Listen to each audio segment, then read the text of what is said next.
अच्छा जी, आज के जो टॉपिक्स हैं ना, ये इनमें प्रैक्टिकल ऐसा कुछ नहीं है, जस्ट थ्योरेटिकल छोटे छोटे 1 मिनट 2 मिनट 5 मिनट के कंसेप्ट्स हैं। बट ओवरऑल अगर आपको इन सारी चीज़ों का पता हो तो किसी भी फेसबुक एडवर्टाइजिंग के डिस्कशन में आप बैठेंगे या किसी क्लाइंट के साथ बात करेंगे तो you will have a healthy content किसी के साथ बात करने के लिए, या इन केस किसी जगह पे हो जाती है, डिस्कशन हो जाती है, कोई सवाल पूछ लेते हो तो दीज थिंग्स विल हेल्प। अच्छा, तो चलें जी, शुरू करते हैं।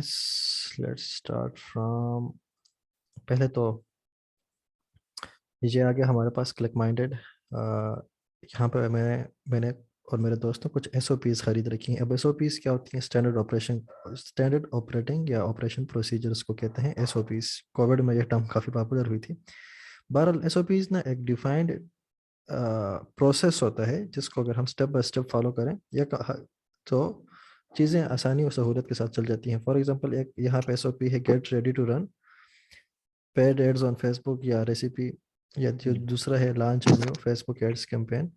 सो इसके अंदर है क्या चीज़ें, तो आपको सारी आती हैं, बट ये चलें ये ओपन हो तो फिर मैं बताता हूँ।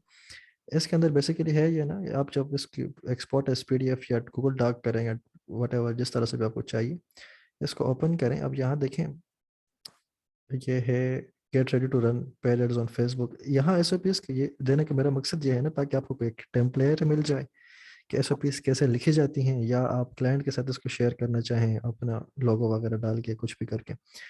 तो ये जो है ना, प्रोफेशनल कम्युनिकेशन के अंदर, क्लाइंट्स के साथ कम्युनिकेशन के अंदर या शेयरिंग के अंदर आपको ये फाइल्स बड़ी हेल्प करेंगी। जो यहाँ पे मौजूद हैं इनको सीधे सीधे उठा के भी आप यूज़ कर सकते हैं। इससे आइडिया लेके आप अपने लिए नई भी बना सकते हैं। काफ़ी सारे एसओपीज हैं, create a Facebook ad account using business manager, या setting up Facebook conversion checking वगैरह। तो अपनी प्रोफेशनल कम्युनिकेशन के अंदर इस तरह के डॉक्यूमेंट्स अगर आप इंक्लूड कर देंगे तो बेहतर हो जाएगा। प्लस अगर आप अपना बिजनेस स्केल अप करना चाहते हैं, बंदे हायर करना चाहते हैं, तो एक स्टैंडर्ड ऑपरेशन या एक एसओपी आप लिख दें या उनको प्रोवाइड कर दें कि हमारा जो भी काम होगा वो इस एसओपी के तहत होगा। तो ये इसकी जो लॉगिन एक्सेस है मैं आप लोगों के साथ ठहरे मैं शेयर कर देता हूँ।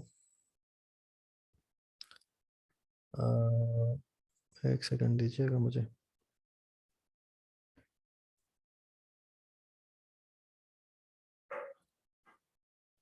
ये लॉगिन एक्सेस मैं यहाँ चैट में भी सेंड कर देता हूँ, चैट में आप काइंडली चेक कीजिएगा। और ये इसका पासवर्ड ना मैं 15 दिन के बाद चेंज करूँगा। 15 दिन के बाद, हाँ, चेंज करूँगा। तो किसी ने अगर वीडियो नहीं देखी तो मैं जिम्मेदार नहीं हूँगा, क्योंकि आपको टाइम पे वीडियोस देखनी चाहिए और लाइव आना चाहिए था सबको। क्योंकि जिस टाइम मैंने वोटिंग करा थी कि रिकॉर्डेड लेसन दूँ या रिकॉर्डेड लेसन शेयर करूँ या लाइव लेसन लूँ, तो आधे से ज़्यादा लोगों ने कहा था लाइव लाइव लाइव। और लाइव में आते कितने 5 7 6 लोग होते हैं या 4 लोग होते हैं। सो फॉर देट रीज़न सिर्फ 15 दिन तक इसका लॉगिन एक्सेस में यही पासवर्ड रखूँगा, उसके बाद मैं चेंज कर दूँगा। तो चैट में मैंने शेयर कर दिया है, और स्क्रीन शेयरिंग में भी अब आपको नज़र आ रहा होगा, ये रहा। ये लॉगिन लिंक है जी। ये मेरा ईमेल, और तो इसका मैं साइज़ बड़ा कर देता हूँ।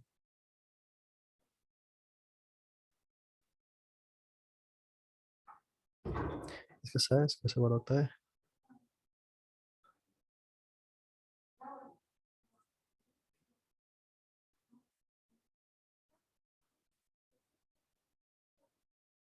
चलें, जाने दें, बस नज़र आ जाएगा सबको। सो ये आप लोगों ने यहाँ से एसओपीज़ वगैरह जो डाउनलोड करनी है वो कर लीजिएगा। कंट्रोल प्लस प्लस से साइज़ बड़ा होता है। हाँ, थैंक्स अथर।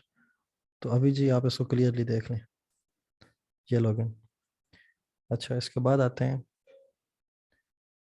ये अहमद क्या। भाई, उसमें भी आप शेयर कर सकते हैं, व्हाट्सएप ग्रुप में भी। बस नहीं यार, अभी व्हाट्सएप ग्रुप इस काम के लिए तो नहीं था, क्लास लेनी चाहिए ना सबको। चलो ठीक है, ठीक। ठीक है, चैट में आप लोगों के साथ शेयर किया हुआ है, ठीक है, ये आ यहाँ से आप गया, उठा लें। ठीक। आ गया। तो ये कुछ पॉलिसीज़ का ओवरव्यू कर लेते हैं बिफोर जंपिंग। ठहर जाएं,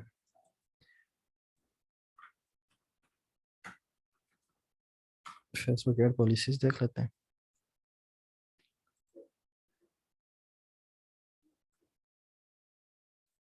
तो दो तरह की पॉलिसीज़ फेसबुक के अंदर हम कॉमनली देख रहे होते हैं। एक होती है कॉमर्स पॉलिसीज़ जो ई कॉमर्स बिजनेसेस के लिए होती हैं कि प्रोडक्ट आप कौन कौन सा सेल कर सकते हैं, यार ये तो आ ही नहीं रही हैं। और दूसरा होती है general advertising policies.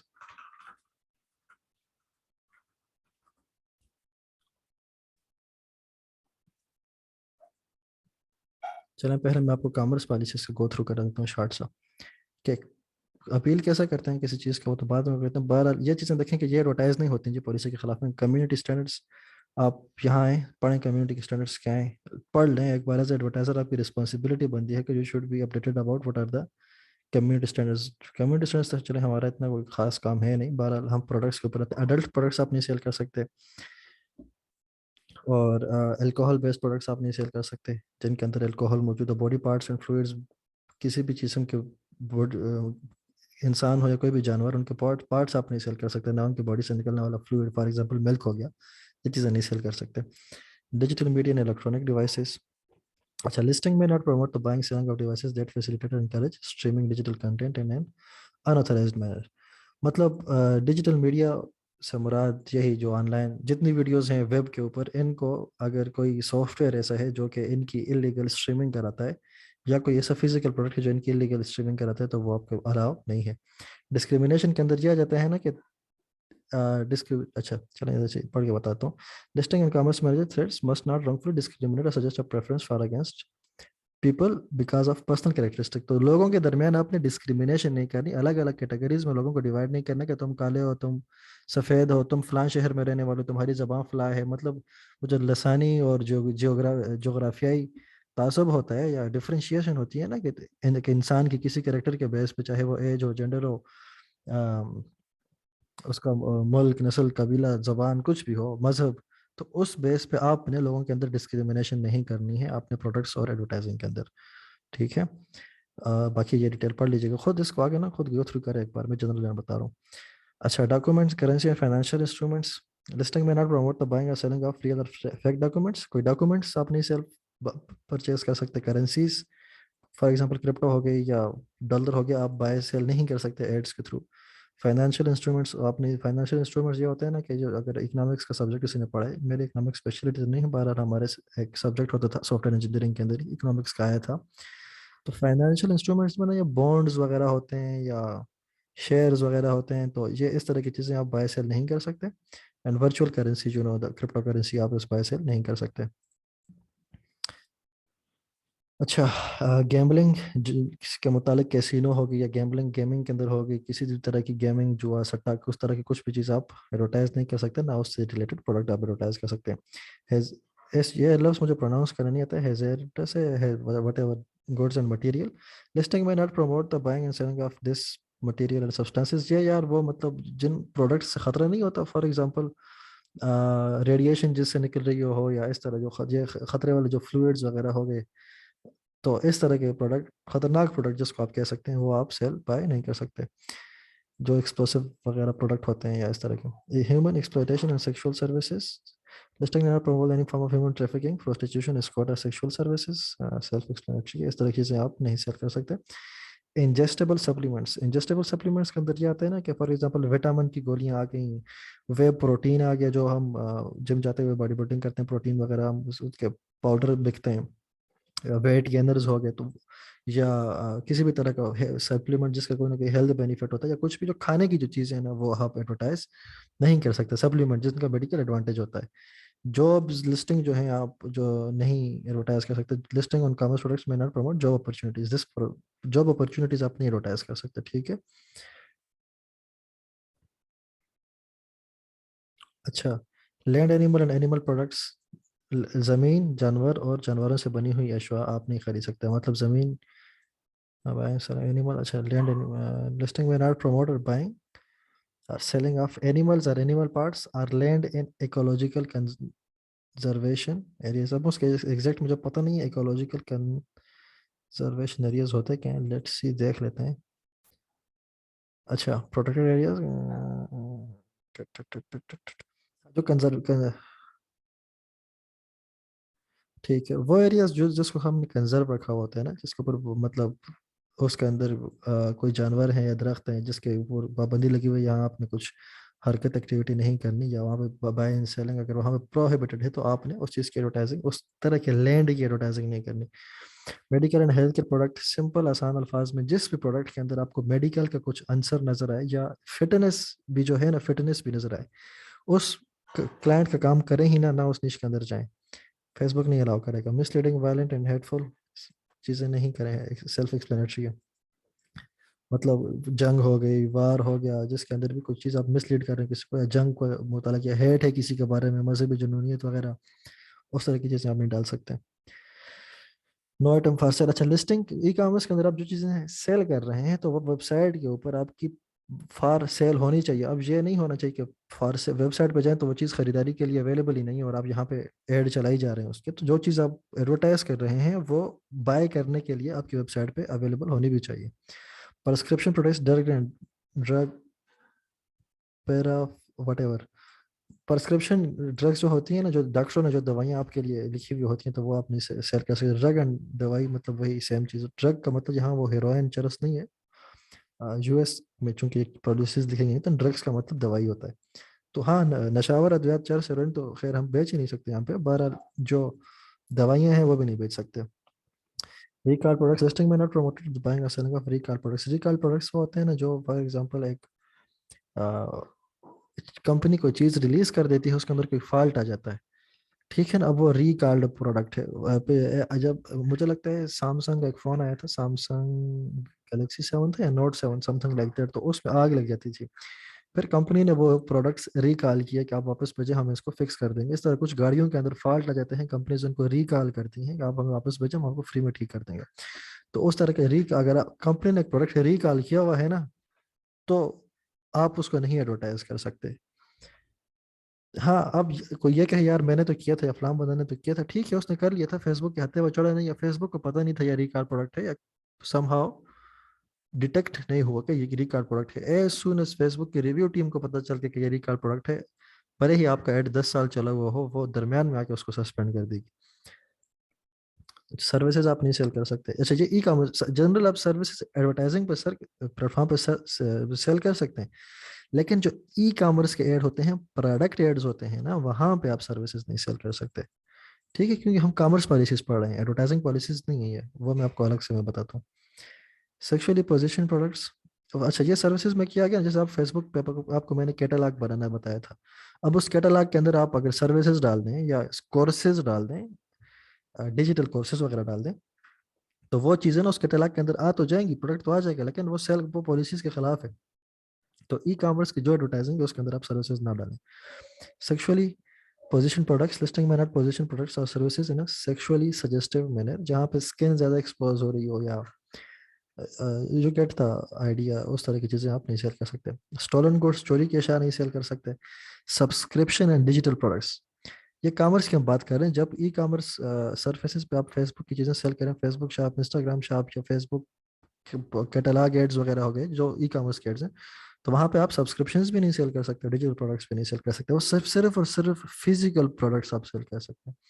Third party infringement मतलब किसी और की चीज़ें नहीं खरीद सकते, कॉपीराइट या ट्रेडमार्क। फॉर एग्जांपल, अब नाइकी की परमिशन नहीं है तो आप नाइकी का लोगो और नाम इस्तेमाल करके नाइकी के शूज़ नहीं सेल कर सकते। तो ये वो बात बता रहे हैं। Tobacco products and related what ever. अच्छा, तंबाकू और उससे मुतल्लिका अशिया नहीं सेल कर सकते। वो वेप जो होते हैं जिससे धुआं छोड़ होते हैं, वो इलेक्ट्रिक सी चीज़ होती है, वो नहीं सेल कर सकते। सिगरेट वगैरह नहीं सेल हो सकते। शीशा नहीं सेल हो सकता। यूज्ड कॉस्मेटिक्स, इस्तेमाल शुदा कॉस्मेटिक्स आप नहीं सेल कर सकते। वेपन्स, एम्यूनेशन एंड एक्सप्लोसिव, ये चीज़ें आप नहीं सेल कर सकते। अच्छा, restricted content, the sale of the following is restricted on Facebook, Instagram and WhatsApp, e-commerce events और admission tickets, gift cards and vouchers. अच्छा, ये हम कॉमर्स की बात कर रहे हैं। जनरली आप इवेंट्स को भी एडवर्टाइज कर सकते हैं, गिफ्ट कार्ड एंड वाउचर्स को भी एडवर्टाइज कर सकते हैं, बट कैटलॉग्स के अंदर या कैटलॉग के ऐड या शॉप के ऐड जो होते हैं, उनके अंदर आप ये दो चीज़ें नहीं सेल कर सकते। डिफरेंस रखिएगा कॉमर्स पॉलिसीज के अंदर और फेसबुक एडवर्टाइजिंग पॉलिसीज के अंदर। अच्छा, ये कम्युनिटी स्टैंडर्ड्स फेसबुक के ये हैं कैंडी, ये तो एडवर्टाइजिंग से रिलेटेड नहीं है, बहरहाल ये हर बंदे को वैसे ही फॉलो करने चाहिए, ये आप खुद पढ़ लीजिएगा। फेसबुक कम्युनिटी स्टैंडर्ड्स, क्योंकि अगर आप भले ही एडवर्टाइज नहीं नहीं भी करते, अगर जनरली इनको आप वायलेट करेंगे आपकी आईडी उड़ जाएगी। तो ये आपके अकाउंट और जनरल यूज़ ऑफ फेसबुक के मुतालिक है, बेहतर है कि आप इसको स्टडी कर लें। ना भी करें तो चलेगा, बट कर लें तो बेहतर है। Facebook advertising policies finally. So personal, यहाँ पे भी तकरीबन बातें वही हैं जहाँ से जो पॉइंट्स होता है। पर्सनल एट्रीब्यूट्स, आपने इसको अगर एक एक को खोलेंगे ना तो इनकी डिटेल अंदर आपको मिल जाएगी। पर्सनल एट्रीब्यूट मैंने बता दिया, किसी के पर्सनल कोई भी एट्रीब्यूट है, मतलब कोई अब लंगड़ा है, बहरा है, काला है, सफ़ेद है, सिंधी सराइकी है, उस तरह की चीज़ें आपने नहीं एडवर्टाइज करनी। Seasonal content, Facebook advertising policy prohibits seasonally sensational content including information on avoiding shocking, sensational, inflammatory, excessive violent content in your ads। मतलब सेंसेशनल ना, जिसके अंदर इंतहाई शौक लगे किसी को, वो जो इंतहाई एक्सट्रीमली जो मसालेदार खबर होती है ना, जो हमारे फेसबुक के अक्सर कंटेंट वाले डाल होते हैं, उस तरह की चीज़ आपने नहीं एडवर्टाइज करनी एड्स के अंदर। डिटेल्स इसकी क्या है वो आप खुद यहाँ पे पढ़ेंगे कि अपडेट होती रहती है, one by one go through करना is not something I will be doing. So ये आप खुद रीड भी कर सकते हैं। तो हम अगले टॉपिक्स पे जाएंगे। क्रिप्टो करेंसी आप नहीं एडवर्टाइज कर सकते, ठीक है।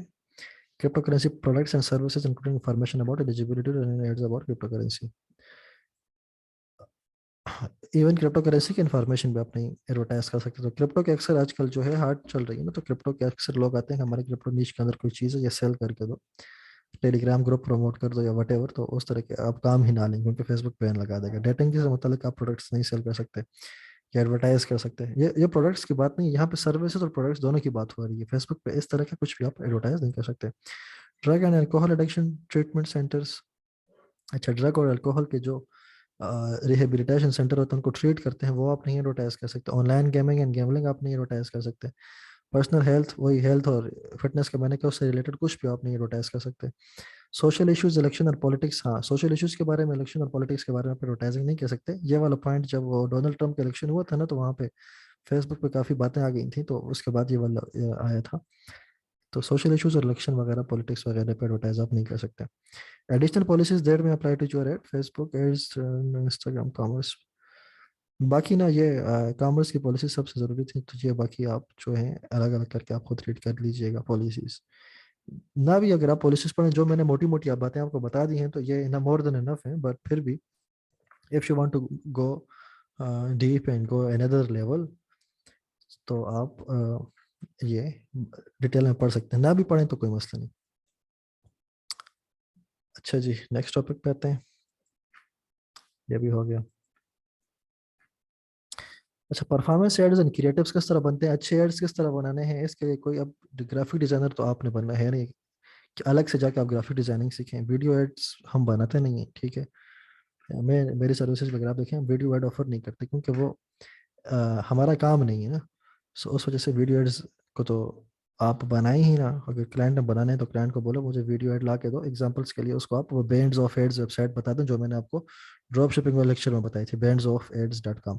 तो बाकी फोटो ऐड आपने खुद बनाने हैं, तो कैसे बनाने हैं, इंतहाई सिंपल है।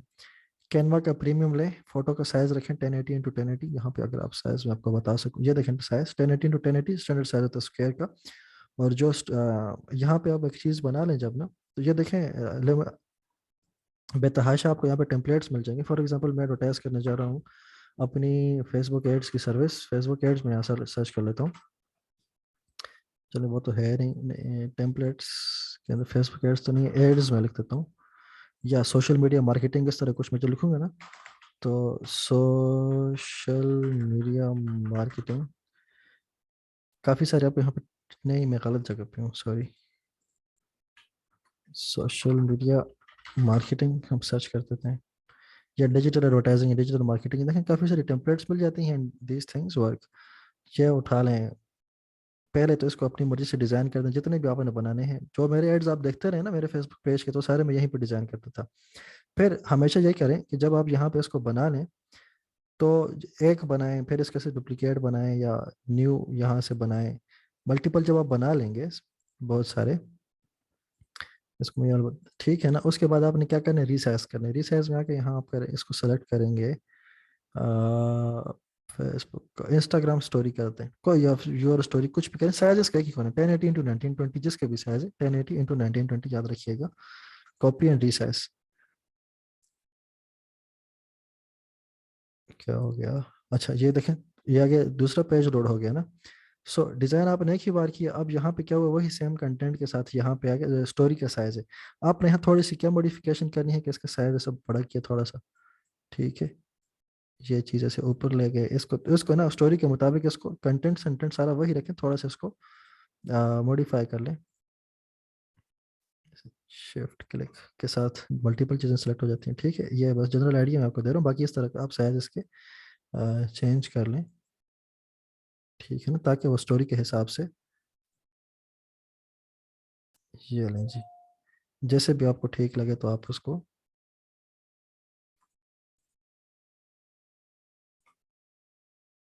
यहाँ ले आते हैं इसको, और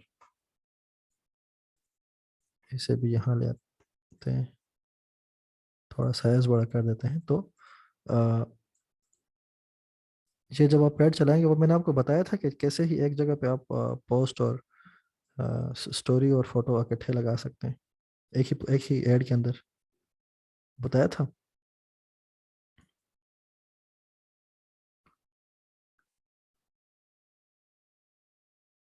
नहीं बताया, चलो वो ऐड नहीं लग ऐड ऐड मैनेजर लोड हो जाए ना, फिर मैं बताता हूँ, सही। तो सिंपल है यार, इसके अंदर आप कॉम्प्लिकेट नहीं करना, मल्टीपल आप एड्स बनाएंगे, फिर टेस्ट करेंगे, देखेंगे किसने अच्छी परफॉर्मेंस दी है तो उसको रख देंगे, बाकी को हटा देंगे। तो कलर्स वगैरह के चेंज हो सकते होते हैं, अपनी मर्जी के हिसाब से आप यहाँ पे जिस चीज़ का होता है तो कर सकते हैं, ठीक है ना। तो ये खुद अब कैनवा, आई होप आप सबको यूज़ करना आता होगा, नहीं तो यूट्यूब से सीख लें how to use Canva, this is not the part of course, so I will not be teaching Canva. अच्छा जी, नेक्स्ट आते हैं, मीम्स वाला टॉपिक पे आते हैं। थोड़ा पहले ये मैं आपको बता दूं, ये एक टर्म है, पावर 5 के नाम से यूज़ होती है फेसबुक के अंदर। तो चीज़ें सारी आपको पता है क्या है, लेकिन जस्ट एक टर्म है, आपको पता होना चाहिए पावर 5 क्या चीज़ है and how is it going to impact in future. But before that,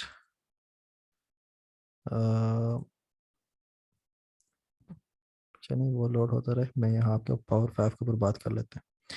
power 5 के अंदर ना 5 चीज़ें आती हैं फेसबुक की, जो एआई से रिलेटेड। अब ये कहना है rewriting the playbook of online sales excellence, the days of manually hacking. अच्छा, पावर 5 में बस ये है ना, ये आपका काम बेसिकली ऑटोमेट करता है। जो फ्यूचर है एडवर्टाइजिंग का, उसके अंदर एआई का बहुत बड़ा रोल होना है ना। आपका जो अकाउंट स्ट्रक्चर है, एड मैनेजमेंट है, वो बहुत ईजी हो जाएगी। एआई पहले ना जो चीज़ हम मैनुअली करते थे, अब हमारे लिए एआई कर देती है, काफ़ी चीज़ों को वो खुद मैनेज कर देती है, हमारा काम आसान हो जाता है। और आने वाले दिनों के अंदर ऐसा ही होगा, जो ऐड चलाना है, ऐड का स्ट्रक्चर मैनेज करना है, अकाउंट मैनेज करना है, टारगेटिंग करनी है, ये चीज़ें बहुत आसान हो गई हैं, और आने वाले दिनों में ये मजीद आसान होंगी ड्यू टू आर्टिफिशियल इंटेलिजेंस। ये फ्यूचर है।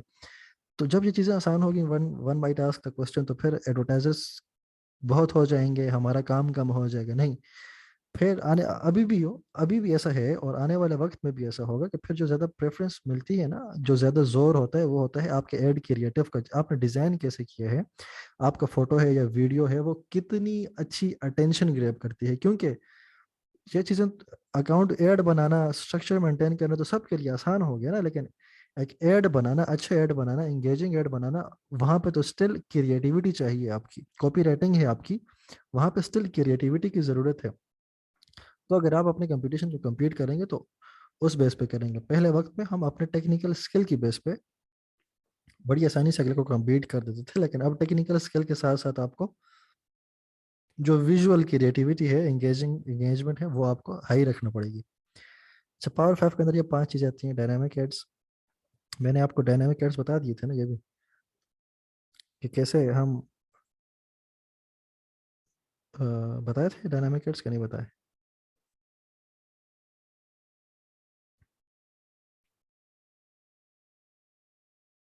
नहीं बताए, चलें। ये दोनों चीज़ें मैं आपको यहाँ पहले ऐड अकाउंट के अंदर बता देता हूँ। पहले तो इस पे आते हैं ना, ये देखें अभी यहाँ पता नहीं मैंने अप्लाई किया भी था इसको कि नहीं किया था।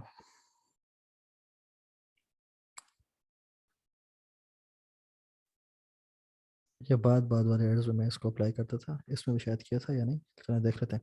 यहाँ पे ना फोटो तो मैंने जनरल लगा दिया, ये स्क्वायर फोटो, लेकिन कोई ऐसा ऐड देखते हैं जहाँ पे मैंने इसको प्रैक्टिकली अप्लाई किया हो। थोड़ा रुकिए।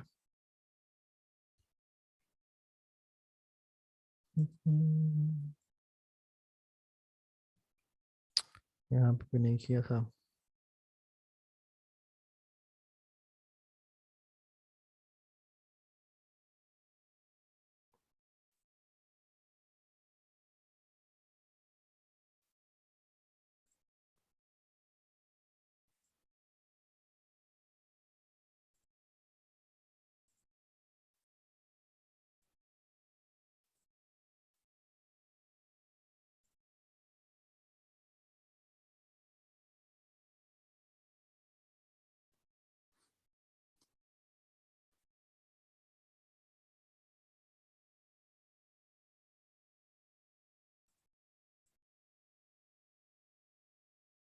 चलें, अगर यहाँ मैंने किया है नहीं किया, बहरहाल आपको मैं तरीका बता देता हूँ। दो आपने दो एड्स बनाए थे ना, एक ये स्टोरी साइज में आपने बनाया और सेम उसके डुप्लीकेट्स आपके ये स्क्वायर साइज में बने हुए हैं जो कि आपके फीड्स वगैरह पे जाएंगे। बस यही दो साइज आपने बनाने हैं। तो हाँ, यहाँ पे मैंने अप्लाई किया है, देखें। जब आप फोटो एक अपलोड कर देंगे ना तो तीनों जगहों पे आपका सेम साइज आएगा, get more clients, get more clients, get, मतलब यही सेम फोटो आपका आएगा। लेकिन यहाँ stories and reels and apps के अंदर मैंने क्या किया, इसको एडिट किया। एडिट के बाद आप चेंज के बटन पे क्लिक करें और चेंज में आप दूसरा फोटो अपलोड कर दें। तो यहाँ पे अगर आप ये देखें, ये मैंने अलग से ये ना ये वाला बनाया हुआ है यहाँ पे। और भी मैं आपको एग्जांपल दे देता हूँ, ये वाला फॉर एग्जांपल देख लें कि ये एक तो मैंने ये स्क्वायर में बना के रखा हुआ है, दूसरा मैंने ये लंबा रेक्टेंगल भी बना के रखा हुआ है। तो जनरल ये वाला मैं ये दोनों में लगा देता हूँ एक ही ऐड के अंदर। कैसे? यहाँ पे बाय डिफॉल्ट तो ये स्क्वायर लग गया ना, लेकिन आगे स्टोरीज के अंदर एडिट करके मैंने चेंज करके वो लंबा वाला लगा दिया, स्टोरी वाला लगा दिया। तो अब अगर मेरी पोस्ट यहाँ पे शो होगी तो यहाँ के लिए ऑप्टिमाइज्ड है, अगर स्टोरी पे शो होगी तो स्टोरी के लिए अलग से ऑप्टिमाइज्ड फोटो होगा मेरा। ये देखना फॉर एग्जांपल। तो ये एक एक्स्ट्रा स्टेप आपने करना है। एक ये बात आ गई। दूसरी में क्या बात बता रहा था, हाँ, डायनामिक क्रिएटिव, जो शुरू से मैं आपको कहता हूँ कि बाद में बताऊंगा, बाद में बताता आऊँगा। तो चले मैं भी आपको अच्छा, यहाँ पे नहीं है। डायनामिक क्रिएटिव ये होता है ना, पहले हमारे पास क्या होता था, अभी भी हम वैसा करते हैं। ऐसा नहीं है कि जो एआई की चीज़ें हैं वो आ गई हैं और हमने बाकी चीज़ों को बुला दिया है, ऐसा नहीं है। पहले स्ट्रक्चर कुछ ऐसा होता था ना एड अकाउंट का, कि अगर हम मल्टीपल चीज़ें मल्टीपल ऑडियंसेस के ऊपर टेस्ट कर रहे हैं तो यहाँ पे हमारी कैंपेन आ गई, यहाँ टॉप लेवल पे कैंपेन आ गई। ठीक है। और इसके अंदर हमारे पास ग्रीन कलर, चला एड सेट को दे देते हैं। ये एक एड सेट आ गया। ठीक है। ये दूसरा एड सेट आ गया। और ये हमारे पास तीसरा एड सेट इसके अंदर आ गया। ठीक है। अब हर एक एड सेट के अंदर एड्स होते हैं, ठीक है ना, ऐसे। इसके अंदर लेट से हमारे पास जे आपको उस दिन जब मैंने एडवर्टाइजिंग में सिखा रहा था वो शॉपिफाई ड्रॉप शिपिंग किस तरह की स्ट्रक्चर बना था ना, 20-20 एड सेट्स और उसके अंदर मतलब बे इंतहा कंटेंट और स्टफ लाइक दैट। तीन इसके अंदर आ गए, ठीक है, एड्स। तीन चार इसके अंदर आ गए, सेम इसी चीज इसके अंदर भी यही चीज ऐसे ही होता है। हर एक चीज को, हर एक फोटो को, हर एक चीज को हम अलग अलग टेस्टिंग किए जा रहे हैं, किए जा रहे हैं। तो यहाँ पे ना जब हम हमारे पास प्रोडक्ट्स ज़्यादा हो जाते हैं, एड ज़्यादा हो जाते हैं, तो ये लिटरली मैंने देखे हज़ारों की तादाद में ऐसे एड्स हमने मैनेज किए, हज़ारों की तादाद, एक दो तीन है, सात आठ नौ 10 एड्स हैं, हज़ारों की तादाद में एड्स को चलाना जब बड़े लेवल पे काम होता है, बाज़ औक़ात बजट अलाउ नहीं करते इतनी बड़ी टीम को रखना। तो फिर हम क्या करते हैं, डायनामिक एड यूज़ करते हैं। डायनामिक एड्स कहाँ पे हैं? यहाँ पे मैं एक कैंपेन क्रिएट करता हूँ।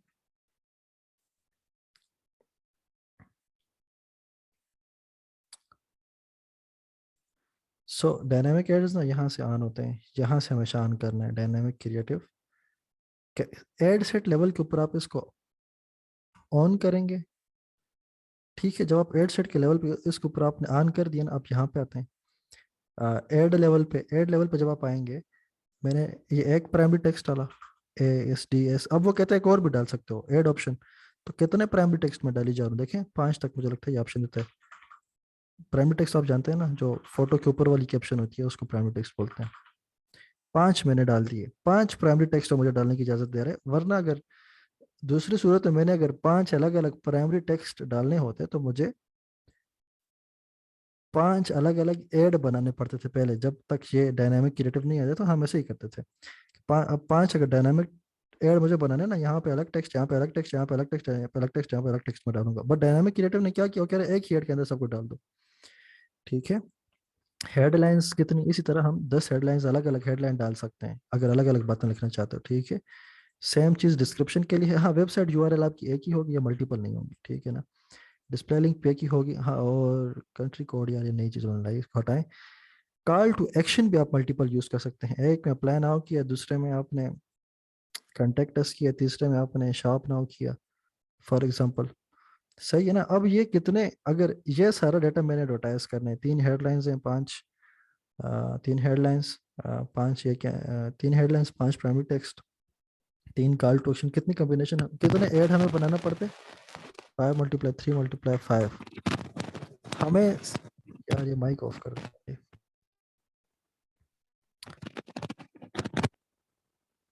तो हमें 75 एड्स बनाना पड़ते हैं। 75 एड्स का मतलब समझ रहे हैं ना, कि ये एक ऐड, दूसरा ऐड, तीसरा ऐड, चौथा ऐड, पांचवा, 75 एड्स बनाने पड़ते, और वही काम हमने कितने में कर लिया? जस्ट एक ही ऐड के अंदर हमने कर लिया। तो अब फेसबुक करता क्या है कि वो यहाँ से एक डिस्क्रिप्शन उठा लेगा, यहाँ से एक हेडलाइन उठा लेगा, यहाँ से। अच्छा, फिर अच्छा एक और मजे की बात बताऊं। जब ये 75 चीजें हम बना देते थे, तो फिर हम 2 दिन बाद, 3 दिन बाद, 5 दिन बाद 75 एड्स के लिए फिर बजट भी उस तरह ही चाहिए ना। सो फिर हम डेटा चेक करते थे कि कौन सी हेडलाइन हमें अच्छा परफॉर्म करके दे रही है, कौन सी प्राइमरी टेक्स्ट अच्छा परफॉर्म कर रहा है, कौन सा कॉल टू एक्शन अच्छा परफॉर्म कर रहा है। अच्छा, कौन सी हेडलाइन कौन से प्राइमरी टेक्स्ट के साथ अच्छी जा रही है, और कौन सी प्राइमरी टेक्स्ट कौन से कॉल टू एक्शन के साथ अच्छा जा रहा है, कौन सा कॉल टू एक्शन कौन से प्राइमरी टेक्स्ट के साथ अच्छा जा रहा है। तो हर कॉम्बिनेशन भी हम देखते थे, कौन सा कॉम्बिनेशन कौन सी चीज किस चीज के साथ वेल परफॉर्म कर रही है।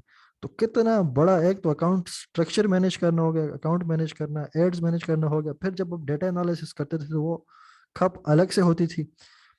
अब फेसबुक क्या करता है, ऑटोमेटिकली ही ना इनको डिफरेंट जो 75 कॉम्बिनेशन हैं पॉसिबल, किसी बंदे को ये प्राइमरी टेक्स्ट, ये हेडलाइन और ये वाला कॉल टू एक्शन दिखा देगा, किसी को ये पहली प्राइमरी टेक्स्ट, तीसरा हेडलाइन, पहला कॉल टू एक्शन दिखा देगा। तो वो जो डिफरेंट कॉम्बिनेशन इसकी पॉसिबल है, फेसबुक ऑटोमेटिकली उन कॉम्बिनेशंस को बनाता जाएगा, लोगों को दिखाता जाएगा। और जो कॉम्बिनेशन अच्छा परफॉर्म करेगी, फेसबुक खुद ही उसे प्रायोरिटाइज कर देगा, उसको ज्यादा लोगों को दिखाएगा। जो अच्छा परफॉर्म नहीं कर रही उसको कम लोगों को दिखाएगा। तो just within one ad, dynamic creative की पावर की वजह से देखें कितना बड़ा फंस जो है हमारा खत्म हो गया, और आर्टिफिशियल इंटेलिजेंस यहाँ पे कितना अच्छा रोल अदा कर रही है। तो मैं जो स्टार्ट में कहा था कि एआई हमारे काम को आसान कर देगी, तो this is one of the examples. ये चीज क्लियर हो गई अभी?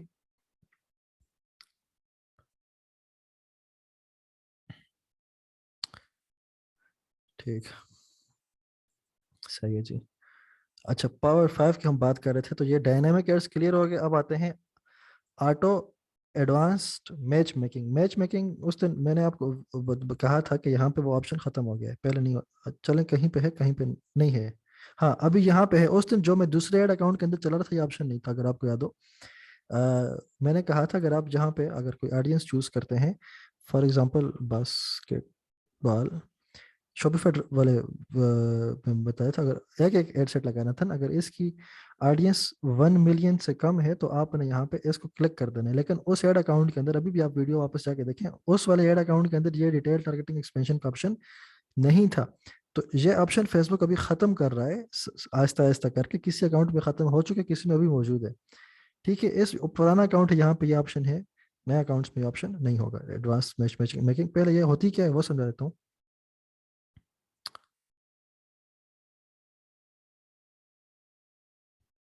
एडवांस मैच मेकिंग ये होती है कि हमने एक ऑडियंस टारगेट की, लेट से एक्स वाई जेड मैंने इंटरेस्ट टारगेट किया।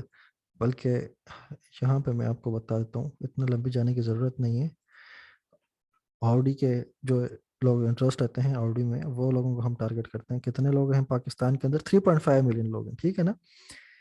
3.5 मिलियन याद रखिए, या 3.5 to 4.1 मिलियन लोग हैं। यहाँ पर अगर मैं इसको क्लिक कर देता हूँ, रीच या रिटेल टारगेटिंग एक्सपेंशन अगर मैंने ऑन की, तो 3.1 मिलियन से 45 मिलियन ऑडियंस हो गई। हमारी ऑडियंस हमारी एक्सपेंड हो गई, ज्यादा हो गई।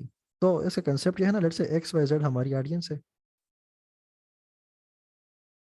ऑडियंस आ गई हमारी। ये कितनी एक ऑडियंस है? ये हमारी ऑडियंस है, ठीक है।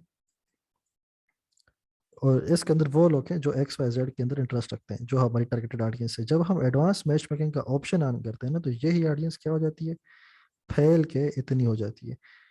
मतलब ये है कि फेसबुक कहता है ठीक है यार, तुम्हारी ये वाली जो ऑडियंस है इसको तो मैं एडवर्टाइज करूंगा ही करूंगा, लेकिन अगर मुझे इसकी तरह मिलते जुलते और लोग नजर आ गए जिसको मैं समझता हूँ, मेरा डेटा समझता है कि ये लोग हमें सेल दे सकते हैं, प्रॉफिट दे सकते हैं, एक्शन ले सकते हैं, तो उन लोगों को भी साथ में ऐड दिखाऊंगा। तो अभी हमारा जो टारगेटेड ऑडियंस है जिसके ऊपर ऐड चल रहा है एडवांस मैच मेकिंग के बाद, वो ये ऑडियंस है, न कि सिर्फ ये ऑडियंस है। समझ गए? एडवांस मैच मेकिंग में ये आपकी ऑडियंस को ब्रॉड कर देती है, छोटे से बड़ा कर देती है, ज्यादा लोगों को तक आपकी रीच होना शुरू हो जाती है। ये हम उस सूरत में करते हैं, थे ना, थे ही कहूंगा क्योंकि अब खत्म होने वाले फीचर, जब हमारी ये वाली जो मेन ऑडियंस है, चले यहाँ पे तो हमें 3.5 मिल रहा है, 4.1 मिलियन मिल रहा है, तो एक डिसेंट ऑडियंस है, हम इसको डायरेक्ट टारगेट कर देते हैं। लेकिन बाज़ औक़ात फॉर एग्जांपल कोई ऐसी ऑडियंस हम उठा जाते हैं, एशली बेंसन की ऑडियंस की जो लोग इंटरेस्ट रख रहे हैं उनको मैं उठा लेता हूँ। तो 11,000 से 13,000 तक के लोग हैं पाकिस्तान में जो इस ऑडियंस के अंदर इंटरेस्टेड हैं, जो कि बहुत छोटा नंबर है फॉर एडवर्टाइजिंग। ऐसी सूरत में हम क्या करते हैं, फेसबुक से कहते हैं भाई ऑडियंस को ऑटोमेटिकली एक्सपेंड कर दोगे, इस इन लोगों की तरह तुम्हें और लोग भी नजर आए तो उनको भी एडवर्टाइज करो। वो उठा के उसने सारे लोगों को 45 से 53 मिलियन, वही जो टोटल ऑडियंस पाकिस्तान के अंदर बन रही है, फेसबुक कह रहा है ठीक है अब ये सारे मेरे निशाने पे हैं, लेकिन इनमें मैं उन लोगों को ज्यादा प्रेफरेंस दूंगा जो एशली बेंसन के अंदर इंटरेस्ट रखते हैं। इसके जो अपने 11-12 हज़ार है वो तो है ही हैं, लेकिन मैं अब इ- इसके बाहर जाके भी आपकी मर्जी के लोगों को टारगेट करूंगा। सो इस कंसेप्ट की समझ आ गई डिटेल टारगेटिंग एक्सपेंशन की? ठीक है। सो ये पावर 5 के अंदर जो एआई की एक डायनामिक एड्स आ गया, एक पावर 5 के अंदर ये एडवांस मैच, अब ये ऑटो एडवांस्ड मैचिंग हो गई है, अब ऑटोमेटिकली ही ऐसा होगा, फेसबुक खुद ही एक्सपेंड करेगा ऑडियंसेस को विदाउट आवर कंसेंट। ठीक है। ऑटोमेटिक प्लेसमेंट्स ऑलरेडी मैंने आपको बता दी थी कि जब हम ऐड चलाते हैं यहाँ पे प्लेसमेंट्स, हमें एक मैनुअल प्लेसमेंट्स का ऑप्शन है ना, तो आहिस्ता आहिस्ता करके फेसबुक ये ऑटोमेटिक जो प्लेसमेंट्स है ये खत्म ही कर देगा। ये वाला ऑप्शन कि आप प्लेसमेंट्स खुद चूज करें, मैनुअल के अंदर ये है ना, हम अपनी मर्जी से चूज करते हैं, किसी को ऑन किया किसी को ऑफ किया। तो ऑटोमेटिक में यह है ना कि फेसबुक एआई की मदद से खुद ही प्लेसिंग करता है एड्स की, भले ही वो हमारी मर्जी की हो या ना हो। फेसबुक ये कहता है कि ये बेहतर है, मैं आपको अच्छी परफॉर्मेंस दूंगा, मैं भी अच्छी परफॉर्मेंस से हमें ना है तो हमें मैनुअल भी टेस्ट करनी चाहिए, ऑटोमेटिक भी टेस्ट करनी चाहिए, जब तक कि ये दोनों ऑप्शन अवेलेबल हैं। फ्यूचर में ये प्लेसमेंट्स का ऑप्शन खत्म हो जाएगा और ऑटोमेटिक मैचिंग बाय डिफॉल्ट हो जाएगी, ऑटोमेटिक प्लेसमेंट। अकाउंट सिंपलीफिकेशन, चलें उससे पहले कैंपेन बजट ऑप्टिमाइजेशन, सीबीओ की बात, ये मैंने आपको पहले समझा दिया था। एबीओ और सीबीओ की डिफरेंस क्या होती है। पहले सिर्फ एबीओ होता था, हम एड सेट लेवल पे बजट सेट करते थे, यहाँ एड सेट में हम हमेशा बजट लगाते थे, चाहे 10 एड सेट है तो 10 जगहों पे हम अलग अलग अलग अलग एड सेट लगाएंगे। तो अब फेसबुक ने उसके साथ ये सीबीओ का वाला भी, कैंपेन बजट ऑप्टिमाइजेशन भी फेसबुक लाया है, इसको रन करते हैं, बजट एक ही जगह पे लगाते हैं, बाकी सारे एड सेट को फेसबुक उनकी परफॉर्मेंस के अकॉर्डिंगली किसी को कितना बजट देता है, किसी को कितना, और ये हम तफसील से पढ़ चुके हैं, इसके लिए मैं दोबारा इसको नहीं एक्सप्लेन करूंगा। सीबीओ को कैंपेन अकाउंट सिंप्लीफिकेशन से क्या मुराद है, मैं इसको देख के बताता हूँ कि यहाँ मतलब एक तो आपने एग्जांपल देख लिया अकाउंट सिंप्लीफिकेशन की due to dynamic ads. So you can take that example के अकाउंट्स की जो अब मैनेजमेंट है वो सिंप्लीफाई हो चुकी हुई है। So that's the thing. यहाँ पे इनको अगर आप देखना चाहते हैं ओल्ड वे क्या था, मैंने आपको तकरीबन सब कही, पहला ओल्ड वे भी बता दिया कि कैसे करते थे, न्यू वेज भी बता दिया कि कुछ ऑलरेडी इंप्लीमेंट हो चुके हैं, कुछ ऐसे हैं कि इम्प्लीमेंट तो सारे हो चुके हैं ये वाले ऑप्शंस, बट कुछ ऑप्शन ऐसे हैं कि उनका ओल्ड वे अभी भी मौजूद है और नया भी मौजूद है। आप ओल्ड करें न्यू करें आपकी मर्जी, कुछ में ओल्ड बिल्कुल खत्म हो गया है और आप सिर्फ न्यू ऑप्शन यूज कर सकते हैं। तो यहाँ पे ऑटो एडवांस मैच मेकिंग समझा दिया। सिंप्लीफाइड अकाउंट क्या है यार, manually curating multiple campaign and ad sets causing redundancy by simplifying your account searches. You allow our machine learning to auto test which creative and ad placement drive the best results so as that they can optimize। ये वही चीज़ है यार, पहले वो जो बहुत ज़्यादा number के आप कैंपेन और एडसेट वगैरह बनते थे, अब इतने ज़्यादा ना बनाए, हम खुद ही आपका काम आसान करते हैं। अच्छा ये ना बेसिकली इसका मतलब ये है स्पेसिफिकली कि पहले ना हम सारी चीज़ें अलग अलग से, फॉर एग्जांपल एक एडसेट के अंदर एक ऑडियंस डाली, या ठहरें कोई एग्जांपल देता हूँ, ये एक कैंपेन बनाई ठीक है, उसके अंदर मतलब ये एड्स आ गए, मतलब बहुत ज़्यादा हम ऐसे बीच में कर, अब वो ये कह रहे हैं ना कि अगर आप ये 3 एड सेट्स हैं, इसके अंदर ऑडियंस ए है, इसके अंदर ऑडियंस बी है, इसके अंदर ऑडियंस सी है। आप ऐसा करें कि आप एक कैंपेन बनाएं और ये एड सेम ही है, 1 to 1 to सेम क्रिएटिव्स हैं 1 to। आप ऐसा करें कि आप एक ही एड सेट बनाएं, एक एड सेट के अंदर ये तीनों ऑडियंसेस ना, ऑडियंस 1, 2 और 3 जो है, सारी ऑडियंसेस कंबाइन करके एक ही एड सेट के अंदर डाल दें, 2 एड लगा दें, वही A1 और 2। तो अगर आप ऐसा करेंगे, हमारी AI अब इतनी स्ट्रॉन्ग हो चुकी है कि वो खुद ही यहाँ से 3 ऑडियंसेस आपने अलग अलग यहाँ पे डाल रहे थे, टेस्ट कर रहे थे कौन सी अच्छा परफॉर्म कर रही है कौन सी नहीं, तो आप एक ही जगह पर डाल दें, ये ज़्यादा बेटर है क्योंकि हमारी AI खुद ही इसको ऑप्टिमाइज कर देगी। तो देखें, सिंप्लीफाई हो गया ना अकाउंट का स्ट्रक्चर। डायनेमिक क्रिएटिव्स और चीज़ थी, याद रखिए कि वहाँ पे सिर्फ हमारे ये वो सिर्फ डायनेमिक क्रिएटिव सिर्फ इस लेवल पे इम्पेक्ट कर रहा था, और जो अकाउंट सिंप्लीफिकेशन है ना वो एज अ होल इस सारे लेवल पे इम्पेक्ट कर रही है। तो सारी जगहों पे AI आ चुकी है, तो आप मुख्तलिफ चीज़ों को इकट्ठा कर सकते हैं, जैसे कि मैंने यहाँ पे इस एडसेट को इकट्ठा कर दिया। तो ये मुराद है अकाउंट सिंप्लीफिकेशन से। कैंपेन बजट ऑप्टिमाइजेशन, CBO मैंने आपको ऑलरेडी समझा दी है, पहले हम ऐसे करते हैं। For example, without campaign budget optimization अगर आपने 10 नहीं, एक एक्स नंबर ऑफ बजट अगर आप लगाएंगे तो हो सकता है यहाँ पे आपको इतनी सेल मिले, इतनी मिले, इतनी मिले, लेकिन जब हम CBO ऑन करते हैं ना, तो यहाँ पे कम बजट लगेगा, यहाँ पे उससे थोड़ा ज़्यादा लगेगा, यहाँ पे सबसे ज़्यादा बजट लगेगा। उस सूरत में 10 सेल आई थी और CBO की सूरत में 15 सेल्स आ गई हैं। तो this is kind of a small visual explanation of how CBO works, campaign budget optimization. Automated placements मैंने आपको बता दी हैं। डायनेमिक एड, अच्छा अच्छा, नहीं नहीं नहीं नहीं नहीं नहीं नहीं नहीं नहीं नहीं नहीं, थोड़ा सा मुझे यहाँ पे मैं थोड़ा गलत मैंने आपको बता दिया। डायनामिक एड्स किसको बोलते हैं? जो कैटलॉग एड्स मैंने आपको बनाना बताए हैं ना, कैटलॉग एड्स या ई-कॉमर्स के जो कैटलॉग के बाद जो वट एवर, ठहरे यार मैं आपको बता देता हूँ प्रैक्टिकली। यहाँ से एक तो हमने एड सेट लेवल पे ये किया था डायनामिक क्रिएटिव, एक हमारा डायनामिक एड्स आते हैं जी जनाब यहाँ पे। ये ना ई-कॉमर्स के लिए, यहाँ पे आप जब डायनामिक एड, मैं पिछले इसकी बात नहीं कर रहा हूँ, ठीक है, इसको इग्नोर करें। डायनामिक क्रिएटिव की बात नहीं करें, जो डायनामिक क्रिएटिव है ना वो यहाँ पे आता है। ठहरिएगा, जो मैंने डायनामिक बताया था ना कि ये 75 के बजाय हमने एक ही ऐड बना लिया था, वो था डायनामिक क्रिएटिव, और वो dynamic creative comes under this one. Dynamic ads में नहीं आता, वो अकाउंट सिंप्लीफिकेशन के अंदर आता है। डायनामिक क्रिएटिव की मैं बात कर रहा हूँ, जो कि यहाँ एड सेट लेवल पे। डायनामिक क्रिएटिव जो हमने अप्लाई किया था, और फिर जहाँ पे आके जाके मल्टीपल मल्टीपल चीज़ें हम कर रहे थे, तो बिना डायनामिक क्रिएटिव की भी होती हैं, बट आपने जब भी मल्टीपल करनी हो तो ठहरे मैं इसको ज़रा और तफसील से समझाता हूँ। बहरहाल फिलहाल आप ये देख लें, जहन में रखने, डायनामिक क्रिएटिव जब हम यहाँ से ऑन करेंगे तो यहाँ पे हम मल्टीपल चीज़ें हर एक ऐड के अंदर ये डाल सकेंगे। हमारे 75 के बजाय एक ऐड बन जाएगा फॉर एग्जांपल, तो हमारा अकाउंट सिंप्लीफाई हो जाएगा ना। तो वो अकाउंट सिंप्लीफिकेशन वाला कंसेप्ट यहाँ पे आता है, ये अकाउंट सिंप्लीफिकेशन के अंदर आता है। अब डायनेमिक एड्स होते क्या हैं? डायनेमिक एड्स होते क्या हैं? वो होते हैं सिर्फ ई-कॉमर्स के अंदर, और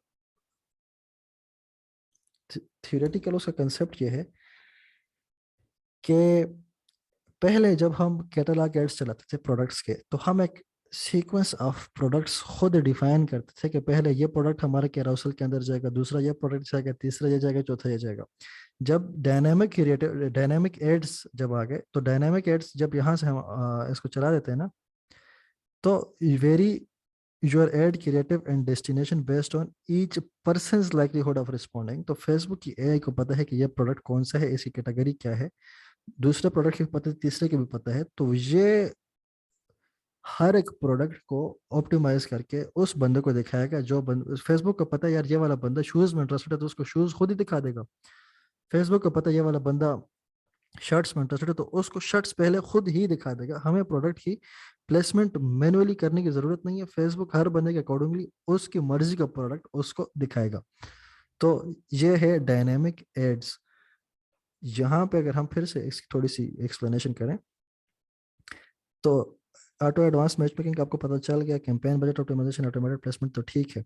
अकाउंट सिंप्लीफिकेशन के अंदर क्या क्या आ जाता है? एक तो मैंने आपको ये एग्जांपल दी, आ जाती है ये वाली कि एड सेट्स कंबाइन कर दिए। और दूसरी जो मैं एग्जांपल दी थी कि एड्स कंबाइन कर दिया, 75 के बजाय एक ऐड बन गया, 3 के बजाय एक ऐड सेट बन गया। दोनों सूरतों में आपके अकाउंट सिंप्लीफाई हो रहा है। सो ये आ गया हमारा अकाउंट सिंप्लीफिकेशन के अंदर। और डायनामिक एड्स के अंदर वो चीज़ आ गई कि हर बंदे को उसके अकॉर्डिंगली उसकी मर्जी का प्रोडक्ट खुद ब खुद नजर आएगा हमारे कुछ किए बिना।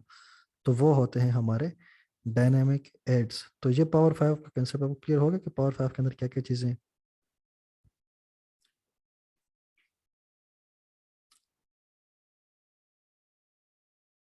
ठीक। यहाँ पे एक बार फिर मैं थोड़ी सी डिफ्रेंशिएशन करा देता हूँ डायनामिक क्रिएटिव डायनामिक एड्स की। डायनामिक क्रिएटिव का मतलब ये होता है कि आप एड्स के अंदर हैं डिफरेंट डिफरेंट हेडलाइंस वगैरह डालें। और डायनामिक क्रिएटिव का मतलब ये है, सॉरी, ये कि आपके जो प्रोडक्ट्स हैं ना वो हर बंदे के अकॉर्डिंगली ऑटोमेटिकली उनको जाए। अच्छा, अब एक और चीज़, ये जहाँ से भी मैंने डायनामिक ऑफ कर दिया, यहाँ से भी मैंने डायनामिक ऑफ कर दिया, ठीक है। लेकिन इसके बावजूद भी आप मल्टीपल प्राइमरी टेक्स्ट डाल सकते हैं। ये देखिए, मल्टीपल प्राइमरी टेक्स्ट हम डाल सकते हैं। आप कहेंगे यार अहमद भाई आपने तो यहाँ से डायनामिक क्रिएटिव ऑफ कर रखे है, फिर आप यहाँ पे कैसे मल्टीपल हेडलाइंस और स्टफ लाइक दैट आप डाल सकते हैं। क्या क्या कॉल टू एक्शन कहाँ है? लेकिन देखें, जब मैंने यहाँ पे मैं हेडलाइन प्राइमरी टेक्स्ट भी मल्टीपल डाल सकता हूँ, ठीक है, डाल सकता हूँ। ये सारी चीज़ें मैं मल्टीपल, लेकिन कॉल टू एक्शन में मल्टीपल नहीं डाल सकता। कॉल टू एक्शन में मल्टीपल तभी डाल सकूंगा जब ये मतलब प्योर डायनामिक क्रिएटिव मेरा यहाँ से ऑन होगा। जब देखिए मैं ऑन करता हूँ तो कॉल टू एक्शंस मेरे मल्टीपल लगने शुरू हो जाएंगे। यहाँ देखिएगा, ये देखें जी, ऐड अनदर ऑप्शन आ गया हमारे पास। अच्छा, तो यहाँ इसको ऑफ करेंगे ना जब, तो अब ये देखें एक डिफरेंस क्या है। यहाँ मैंने ये ऐड है ना, मेरा ऐड ऐड का मैं डुप्लीकेट बनाता हूँ क्विकली, बन रहा है, ठीक है। लेकिन अगर मैं डायनामिक एड्स ऑफ करता हूँ, ऑन करता हूँ, क्रिएटिव डायनामिक क्रिएटिव अगर मैं ऑन करता हूँ यहाँ से, अब मैं इसका डुप्लीकेट बनाता हूँ, नहीं बनता। वो कहता है कि पूरे का पूरा एड सेट उसने ये देखें, एड उसने डुप्लीकेट नहीं किया, पूरा एड सेट डुप्लीकेट कर दिया। उसने कहा है भाई कि मुझे, तो डायनामिक क्रिएटिव जिस टाइम आप ऑन करते हैं वो देखें, उसने सिर्फ एड ही कॉपी नहीं किया, उसने एड सेट भी कॉपी कर लिया, साथ में एड भी कॉपी कर लिया। तो मैं तो एड सेट नहीं कॉपी करना चाह रहा था, मैं तो सिर्फ एड कॉपी करना चाह रहा था। तो एक बात हमेशा याद रखिएगा, जब डायनेमिक क्रिएटिव ऑन होगा तो वहां पे उस एड सेट के अंदर आप सिर्फ और सिर्फ एक ही एड ये इस तरह बना सकेंगे। अगर आपने दूसरा ऐड बनाना है तो फिर दूसरा ऐड सेट बनाए, उसके अंदर ऐड बनाए। ये वाला ऐड सेट जो डायनेमिक क्रिएटिव वाला है, ये अपने अंदर सिर्फ और सिर्फ एक ही ऐड एक्सेप्ट करेगा। तो ये इसका एक पॉइंट होता है, ये अपने जहन में रख लीजिएगा।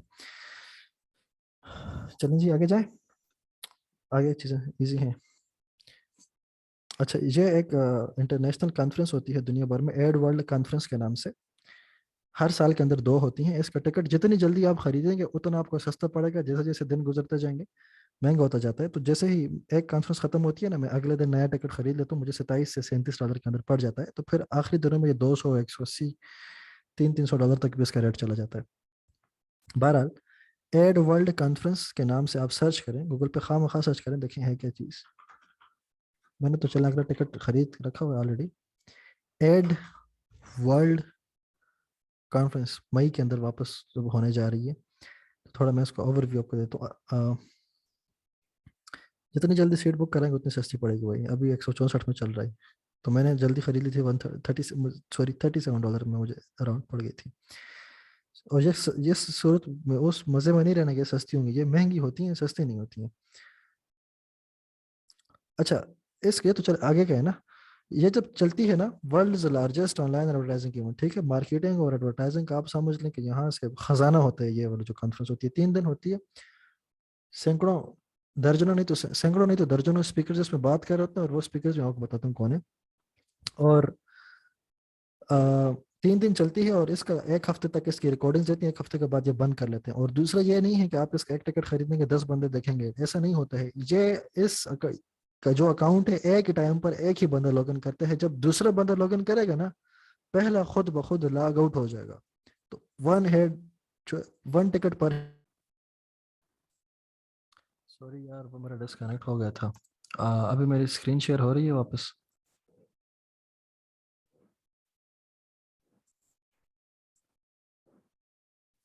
स्क्रीन शेयर हो रही है?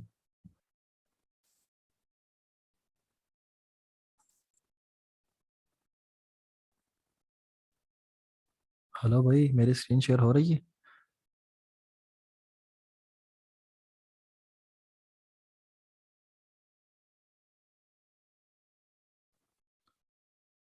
हाँ हेलो, मेरी स्क्रीन शेयर हो रही है?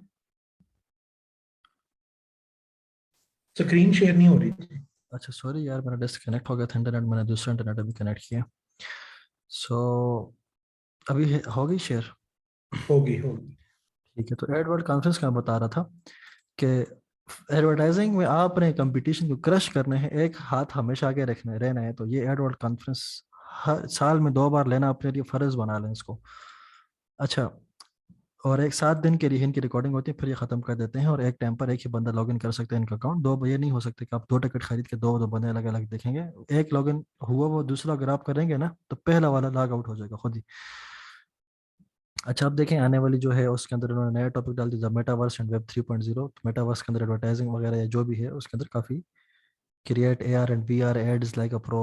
ए आर और वी आर के अंदर और मेटावर्स के अंदर जो एडवर्टाइजिंग होनी है ऑलरेडी उसके बारे में ये बातें करने शुरू कर देते हैं।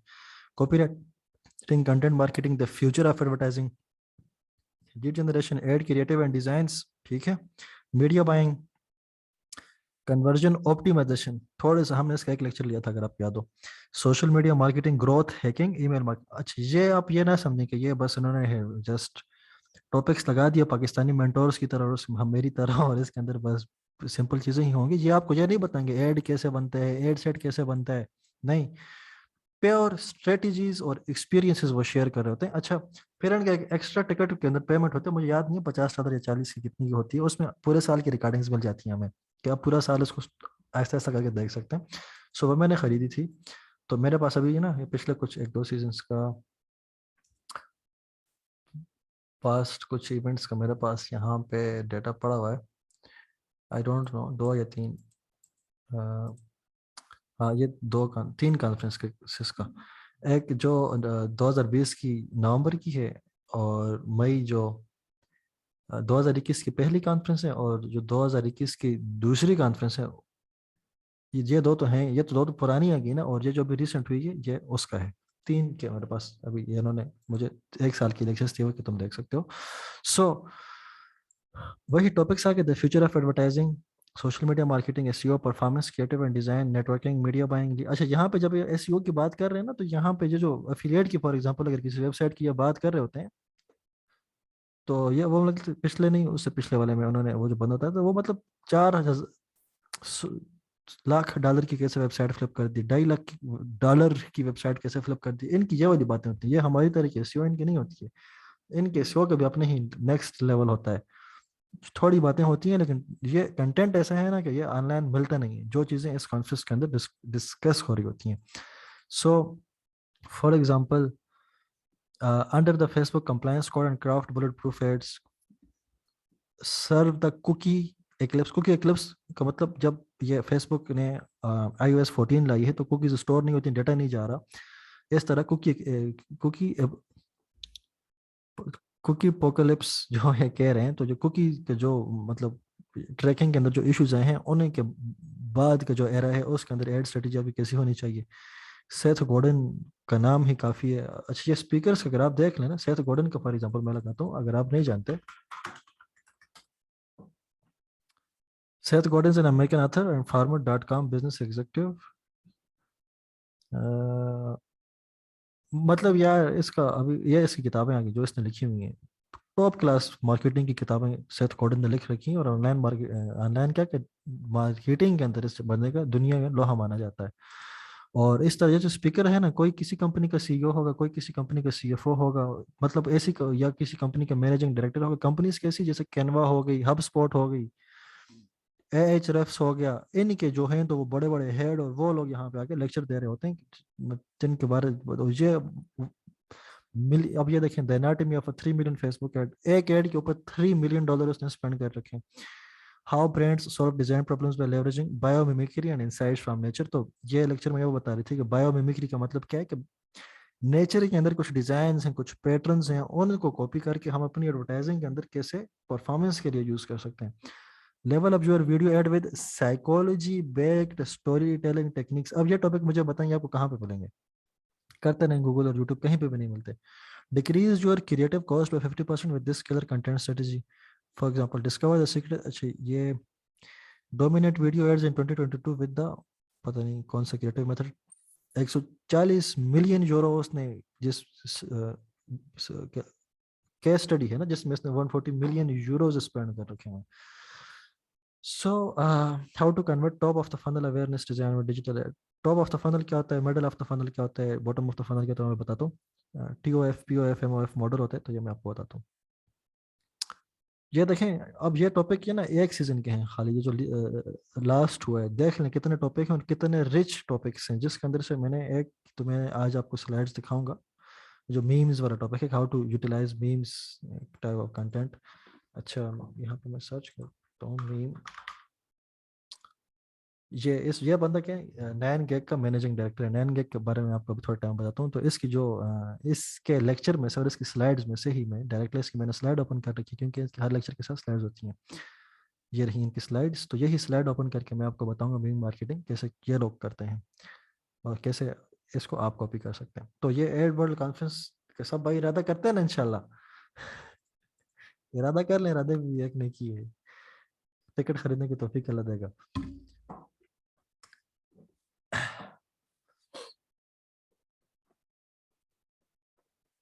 ठीक है, और अगली बार कोशिश करें ना, जैसे ही एक कॉन्फ्रेंस खत्म हो, अगले दिन टिकट खरीद लें, सस्ता मिल जाएगा। अच्छा जी, अभी आते हैं यहाँ पे मीम के कैसे। ये nine gag presents the secret sauce to leveraging memes in advertising and marketing. अच्छा, मीम कौन सी नस्ल को ज्यादा इम्पेक्ट करती है? करती सबको है, लेकिन जो जेन जी है, जेन जी कौन लोग हैं, जो 1997 से 2012 के अंदर पैदा हुए हैं, एक दो साल ऊपर नीचे कर सकते हैं, बट ये लोग मीम्स जो कंटेंट है उस इसका सबसे बड़ा इम्पैक्ट ना जेन जेन जी के ऊपर है। और ऐसे इसका यह मतलब नहीं है कि बाकी लोग कि मिलेनियल्स जो हैं वो इसमें नहीं, तो मिलेनियल्स भी जो हैं, मिलेनियल और जेन जी दोनों आप कंसिडर करें कि ये दोनों ही जो ऑडियंसेस है 81 से लेकर 2012 तक की जो पैदाइश है, तो वो, अब मैं ना 96 का हूँ, तो मैं मिलेनियल्स में आता हूँ। तो I take memes seriously and I use their content seriously. So millennial और जेन जी दोनों के लिए ही आप समझें कि ये हमारी मेन ऑडियंस है जहाँ पे मीम्स सही से चलती हैं। अब आपका प्रोडक्ट अगर 60 साल से ऊपर बंदों के लिए, तो वहाँ पे मीम्स ना बनाए। जय जी क्या कह रहे हैं, बाइट साइज। अच्छा, मीम कहिए ना, bite size entertainment that stops the scroll. छोटी सी ये एंटरटेनमेंट है मीम, जो कि स्क्रॉल स्टॉप कर देती है। आपके ऐड का मकसद ही ये होना चाहिए कि वो किसी की जो स्क्रॉलिंग कर रहे है उसको स्टॉप कर दे। सो कुछ मीम्स हैं जी। Make now supports Windows 7 year old kids today smartphone laptop VR games. 7 साल का बच्चे जो है उनके, हाँ ये स्मार्टफोन लैपटॉप वीआर गेम। हम जब छोटे थे तो ये पंखे में आ करते थे, वो बर बर जो होता था, मुझे अभी भी याद है, आ करते थे इसकी हवा में और वो अजीब सा साउंड प्रोड्यूस हो रहा है हमेशा। तो जस्ट मीम्स है ना। अच्छा, नैन गैग क्या है? जिस बंदे का मैनेजिंग डायरेक्टर ये लेक्चर दे रहा है, जिसने ये स्लाइड्स बनाई है, वो नैन गैग क्या है? 57 मिलियन फॉलोअर्स इनके इंस्टा पे हैं, 140 मिलियन टोटल फॉलोअर्स हैं इनके, ऑनलाइन वेबसाइट वगैरह ये जो सारा है आप जाके देख लें। मीम का जो आप बनाएंगे, अब जाहिर है कैंपेन टांग रही है वाली मीम आपने US मार्केट में तो लगानी है नहीं, तो आप अपने आप को मीम्स से कैसे बाखबर रखेंगे कि इंटरनेशनल मार्केट के अंदर कैसी मीम्स चल रही हैं, करंट ट्रेंड क्या है। नाइन गैग को फॉलो कर लें इंस्टा पे, फेसबुक टिकटॉक ट्विटर पे कर लें, और उनकी ऐप भी है, वेबसाइट भी है, तो ये सारी चीज़ें यहाँ पे हैं, आप फॉलो करें इनको। अच्छा, 140 million follower on social media platform, 40 million monthly active users on web and app, 180 million nine gag total user हैं। ठीक है, 85% users are Gen Z and millennial. देखिए 85% कौन है? जेन जी एंड मिलेनियल, जो मैंने आपको पीछे बताया। How we speak to the Gen Zs, इसको छोड़ दें। एक तो आपका मैसेज पोशीदा होना चाहिए, और दूसरा टाइप ऑफ द कंटेंट क्या है। तो जाहिर है हर जगह पे यही होता है कि पहले ज़माने में हर तरह का कंटेंट चल जाता था, क्योंकि इतनी मार्केटिंग नहीं थी। अब मैसेज तो है ही है आपके ऐड के अंदर, लेकिन टाइप ऑफ कंटेंट क्या है। अब आप 10 मिनट की लंबी वीडियो लगाएं, कोई नहीं दिखता। इस वजह से टिकटॉक वगैरह क्यों पॉपुलर हो रहे हैं, क्योंकि टाइप ऑफ कंटेंट शॉर्ट हो गया, अटेंशन स्पैन लोगों की शॉर्ट है। सिमिलरली मीम्स भी हैं, वो शॉर्ट स्पैन का कंटेंट है, जल्दी इम्पैक्ट डाल देता है, तो इस तरह का कंटेंट ज़्यादा प्रेफर किया जाता है। Memes are hugely under use tool in advertising world. फिर से पढ़ लें, memes are hugely under use tool in the advertising world and this is true. जब हम मीम बेस्ड एड्स लगाते हैं तो हमें अच्छी खासी परफॉर्मेंस मिलती है। नॉर्मल एड्स बिल्कुल सेल नहीं डाला, तो ये जब हम लगाते हैं, लोग मेंशन करते हैं, टैग करते हैं, शेयर करते हैं, सेल्स हमारी बूस्ट हो जाती हैं। So try to use memes and you need high meme knowledge for that. Just कुछ एग्जांपल्स हैं मीम की। फेसबुक 10 years ago, छोड़ दीजिए इसको। द फर्स्ट, ये एक केस स्टडी बताइए कि जो दुनिया का एक म्यूजियम है वहाँ पे हांगकांग में बन रहा है, और वट एवर वो जो भी है उसके साथ हमारा गरज नहीं, क्योंकि हम एडवर्टाइजिंग के पर्सपेक्टिव से देख रहे हैं ना।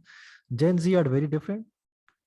ठीक है जी। अच्छा, ये वो बात कर रहे हैं ना, आगे वो इसमें ये बता रहा था कि जेन जी या मिलीनियल जो है पहले अब ना ऑफिस में बैठे होते हैं ना, अक्सर मैं अभी घर में बैठा हुआ हूँ ना, साथ वाले कमरे में मेरा बहन या भाई होगा, मेरे मुझ में इतनी हिम्मत नहीं होगी उसको जाके मैं बोल दूं कि ये काम कर दो या वो काम। मैं यहाँ से मैसेज करूंगा, मेरा काम बाहर हो जाएगा, मेरे लिए पानी ले आएंगे, चाय लेंगे, या मैं कह दूंगा कि सुबह जागूंगा तो बहन को मैसेज करूंगा, अम्मी से बोला मेरा नाश्ता बना दे।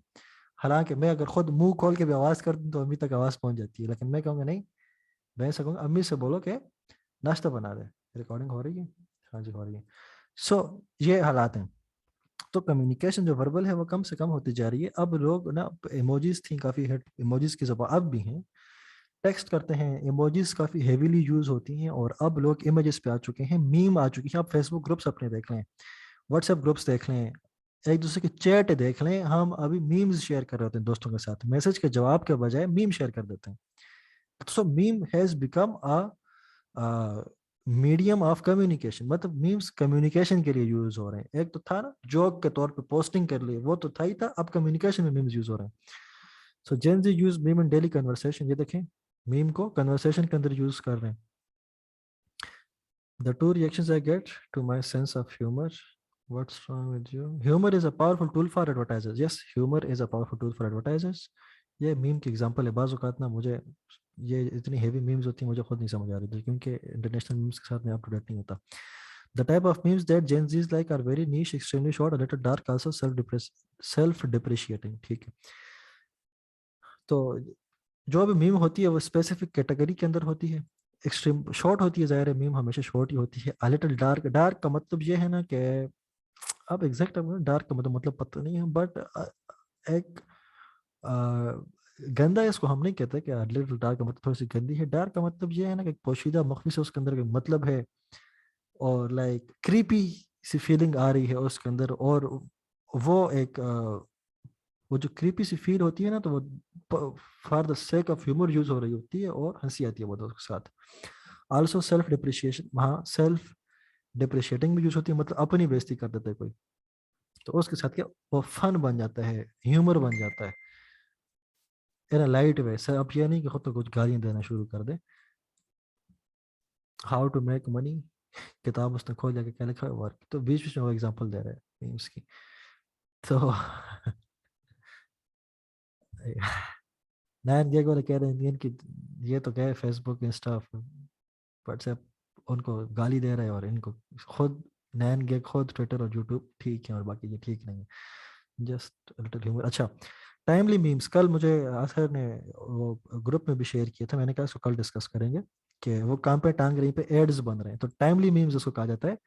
Are also powerful advertising tool दरी। अब ये ना जो ड्रामा बना था, क्या नाम था इसका, कौन सी गेम थी, नेटफ्लिक्स का सीजन है यार, ये कौन सा सीजन है, विविड गेम्स, विविड गेम्स, कौन सी गेम्स,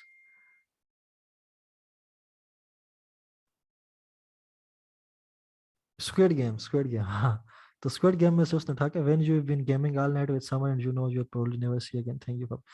सो स्क्विड गेम में से उसने उठा के मीम बना ली, और काम पे टांग रही है कि मीम्स बन रही है, वो एड्स चल रहा है, तो इस ये होती है टाइमली मीम्स, और उसको अगर आप एड्स में यूज करें तो आपको अच्छे रिजल्ट्स मिलेंगे। ठीक। अच्छा, ये अब ये top gun Maverick Tom cruise की मूवी थी। टॉम क्रूज के बारे में आप जानते हो कि बड़ा स्टंट करने वाला हीरो है, अक्सर स्टंट्स अपने खुद करता है, बड़ा एडवेंचरस है, तो बड़ी अच्छी मूवीज की आई थी। 9 गैग को मिला था प्रोजेक्ट इसकी मार्केटिंग का, थोड़ा मीम वाली साइड का। तो उन्होंने क्या, टॉम क्रूज है ना, ये मीम है, ठीक है ना, ये ऊपर की 2 लाइनें और ये photo. Director let's use CGI, CGI कहते हैं पता नहीं, वो जो ग्राफिक्स का इफेक्ट वगैरह यूज हो रहे होते हैं ना, कि चलो ग्राफिक्स यूज करके सब करते हैं। टॉम क्रूज क्या कर देगा भाई, कि वो उसको बुरा बुरा गुस्से में देख रहे हैं ना, जहाज, जंगी जहाज लेकर उसके पीछे जा रहे हैं, कि भाई सीजीआई यूज नहीं करते, मैं रियल स्टंट करूंगा रियल एनवायरनमेंट में। जस्ट मी में जोक है। तो इतनी इसने इंप्रेशन उठाई, 51 मिलियन, 44.7 मिलियन इसको रीच मिली, 1.1 बिलियन एंगेजमेंट मिली इस पोस्ट को, ठीक है। मी 23 का ये मीम की मुझे समझ ही नहीं है, क्योंकि ये फोटो मुझे पता नहीं है फोटो किस चीज़ का है ना। मी 23 can't even stand up fast without seeing stars, मतलब मैं तेजी से उठ भी नहीं सकता हूँ स्टार्स को देखे। और टॉम क्रूज यहाँ पे क्या कर रहे हैं, मतलब 50 से ऊपर हो चुके हैं और वो जहाज, ये जंगी जहाज चला रहा है। ये जंगी जहाज का, हाँ, पायलट कर रहे थे ना। तो मैं 23 साल की उम्र में वो उठ नहीं सकता हूँ, मुझे तारे नजर आते हैं, और ये 50 साल की उम्र में ये जंगी जहाज उड़ा रहा है। तो जस्ट ऐसे छोटे छोटे मीम्स करके इन्होंने इसकी मूवी की मार्केटिंग। ये साइबर पंक गेम है, बड़ी बहुत ज़्यादा पॉपुलर गेम है, ठीक है, बहुत ज़्यादा पॉपुलर। मैं, अब जो आप गेमिंग करते हैं उनको पता होगा, मैं करता हूँ गेमिंग, तो आई रहा हूँ कि किस कैलिबर की गेम है और कितनी ये हिट थी, अभी भी है। तो ये थोड़ी इसकी रिलीज की 3 डेट्स आई, और तीनों में वो थोड़ा लेट होती गई। बहरहाल इसका भी प्रोजेक्ट मिला था इनको, नैन गैग वालों को, उन्होंने उसको यहाँ पे मीम तो नहीं बताया, बार उन्होंने इसको भी काम किया। अब ये देखें, ये मीम आपने देखी होगी ना, ये बंदा जो दुखियारा सा होकर बैठा हुआ है। So it's gonna be long days by, one day to go. Cyberpunk, मतलब वो जो इतना लेट हो गया ना, लोग इंतजार करते जा रहे। तो अब जब एक दिन पहले उसकी रिलीज से इन्होंने क्या मीम लगा दी, ये फोटो जो है ना, ये साइबर पंक का एक कैरेक्टर है, तो उस कैरेक्टर का फोटो यहाँ पे लगा दिया कि बस बहुत इंतजार जो हो गया, देखिए यहाँ पे इंतजार कर रहे हैं, यहाँ पे इंतजार इंतजार meme. So plan, what plan, cyber punk. My plans in December, study for final, hand on essays on time, family reunion। और साइबर पंक गेम क्या कर रही है, मुझे उन सब चीज़ों से, डार्क ह्यूमर है, डार्क मीम है, तो साइबर पंक क्या कर रहा है, मुझे उन सब चीज़ों से दूर कर रहा है, स्टडी से, फैमिली से, एसेस से, क्योंकि गेम इतनी अच्छी थी है। ये एडवर्टाइजिंग ये कह रही है कि कल जो गेम आ रही है, आने वाली गेम इतनी अच्छी होगी कि मुझे सब चीज़ों से दूर कर देगी। तो ये देखिए, इसके अंदर एक नेगेटिविटी का आंसर भी शामिल है, अनकंफर्टेबल करता है यूजर्स को, कि यार मैं पढ़ाई से निकलूंगा, एसेस से निकलूंगा, फैमिली रियूनियन से निकल जाऊंगा।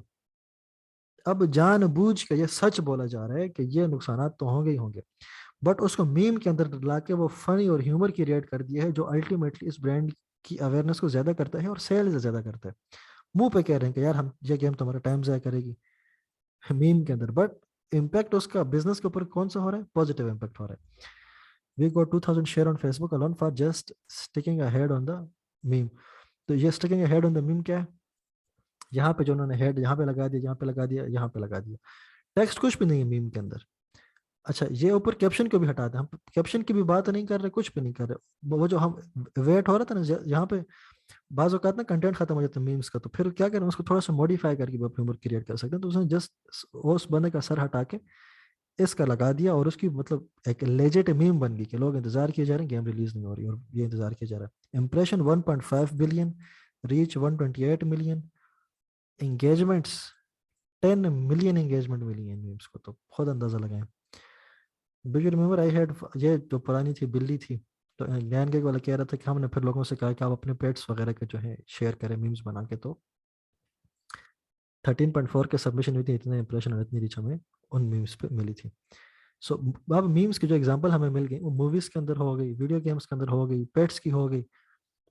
ये मीम क्या करे, when you finally find the person who ruins your life, तो आपकी जिंदगी इसने तबाह की है, उसको बुरा बुरा देख रखो तो वो खुद ही है। So movie, video game, pets के अंदर आ गई, ठीक है। But what about when you are asked to promote something very dry and boring, जब कोई बहुत ही ड्राई और बोरिंग चीज है, तो उसको फिर आप कैसे एडवर्टाइज करेंगे। तो निकल आता है यार कहीं ना कहीं से, कहते हैं मीम्स के अंदर जुगाड़ इनडायरेक्टली भी आए तो निकल आता है। Yes we do memes again when the servers are down. ये क्या कर रहे थे, ये मॉनिटर्स, कुछ मुझे लग रहा है कि पता नहीं ग्राफिक कार्ड वो एडवर्टाइज कर रहे थे। तो ये कि इसका मुझे नाम भूल गया यार, बड़ा अच्छा इंस्टाग्राम पे मीमर है। तो बहरहाल ये मॉनिटर्स को जो ना, शायद एडवर्टाइज कर रहे थे। तो when the servers are down but still try everything to get in. Server down है लेकिन हम कुछ ना कुछ कर ही रहे हैं कि यार किसी तरह सर्वर चल जाए, कुछ ना कुछ हम खाम खा के रिफ्रेश कर रहे होते हैं, नेट डिस्कनेक्ट रिकनेक्ट कर रहे होते हैं, लेकिन सर्वर जब पीछे से डाउन हो तो ठीक तो नहीं होना। तो क्या है, हम इस हद तक चले जाते हैं। जस्ट फनी वे में कह रहे हैं कि वो एंटीना जो टीवी का होता है वो और जो शू है वो अपनी नाक में लगा रहे हैं कि सर्वर चल जाए, लेकिन ऐसे तो नहीं होता है। और यहाँ पे वो गेम इसने लगा दी जो विंडोज़ के अंदर होती थी, हम खेला करते थे, आई डोंट नो, माइन वाली जो गेम थी, बड़ी अच्छी गेम थी। तो सर्वर जब डाउन है तो हम ये गेम खेल जा रहे हैं वट। मुझे सेकंड वाली की खास कर मुझे एग्जैक्ट समझ नहीं आई, बट जस्ट मॉनिटर इस तरह से एडवर्टाइज हो रहे, मीम बन ही जाती है कहीं ना कहीं। इसकी देखें इंप्रेशन, एंगेजमेंट्स और सबमिशंस। अच्छा, ये लोगों को उन्होंने कहा था कि टेम्पलेट दे दी थी कि मीम्स आप खुद बनाएं। तो ये बंदा साथ में ये यूजी और ये मॉनिटर सिर्फ कंप्यूटर दे दिया था, और ये जो दो मीम्स बनी है ना कि यहाँ मॉनिटर के अंदर गेम का स्क्रीनशॉट लगा दिया और यहाँ पे एंटीना और शूज की नाक में लगा दिए, तो ये लोगों ने बनाए, सबमिट किए। तो फिर कम्युनिटी को इन्वॉल्व करके मीम्स बनवाते हैं और वहाँ से बहुत हाई रीच मिलती है। मीम म्यूजियम वो प्रोजेक्ट की बात कर रहे हैं जो कि हमारे काम के यहाँ पे है नहीं। So this is how. और ये मीम के एनएफटी ने 9 इथेरियम, ये मीम्स हैं सारी देखें, और ये एनएफटी 9 इथेरियम के ऊपर इन्होंने सेल की थी with in 12 hours of creation. So this is the power of memes, you should be using it in your advertising. तो अब जाते हैं नेक्स्ट। ख़त्म है तकरीबन ऑलमोस्ट आज का क्लास। एड वर्ल्ड भी हो गया, पावर 5 हो गया, मीम्स हो गई, एड डिज़ाइन हो गए। अच्छा, एसओपीज हो गई, लोगों ने आपको शेयर कर दिया, जनरेशन जी मिलीनियल हो गया। ये तो अब काम का नहीं है। चलो यहाँ देख लेते हैं।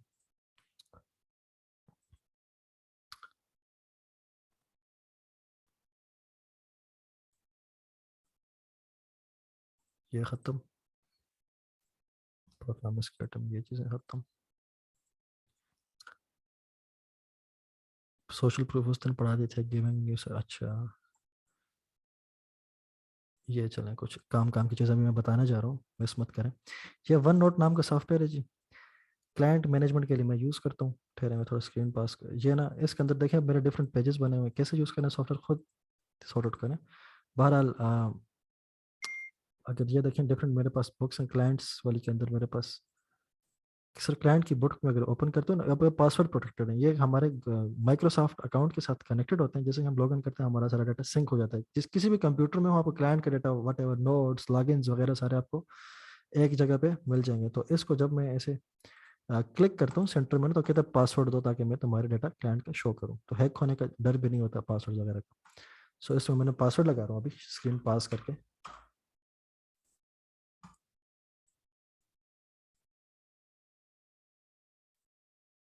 सो एक सेकंड दीजिएगा। ये मेरे क्लाइंट्स का ये डाटा आ गया ना सारा, ये वाला। तो ये देखें लेफ्ट साइड पे मेरे सारे क्लाइंट्स हैं, ये 800 1000 क्लाइंट्स की लिस्ट होगी, और हर एक को जब मैं ओपन करता हूँ, ये तो मैंने एम्प्टी पेज बना दिया ना, यहाँ पे क्लाइंट का नाम लिखा, यहाँ पे हर एक के बारे में, यहाँ पे ना कितने ही डाटा पड़ा है, हज़ारों लॉगिन्स और पता नहीं क्या क्या। और प्रोडक्टिविटी का टूल है वन नोट, ये माइक्रोसॉफ्ट ऑफिस जब हम इंस्टॉल करते हैं उसके साथ बिल्ट इन आता है, वो प्री इंस्टॉल हो जाता है उसके साथ, एक्सेल ऑफिस और पावर पॉइंट के साथ। तो ये टूल यूज़ करें, आपको काफ़ी काम आएगा। वो मेरा 5 साल का इसमें डाटा पड़ा हुआ है। तो कभी भी कोई क्लाइंट आता है ना, यार मेरा फलां मसला काम या हल करो, तो यहाँ पे आता हूँ, उसका डाटा वगैरह एक्स सारा काला चिट्टा मुझे सामने नज़र आ जाता है। अच्छा, एड वर्ल्ड भी मैंने बता दिया, वन नोट भी बता दिया, अकाउंट बाइंग आपको बताता हूँ।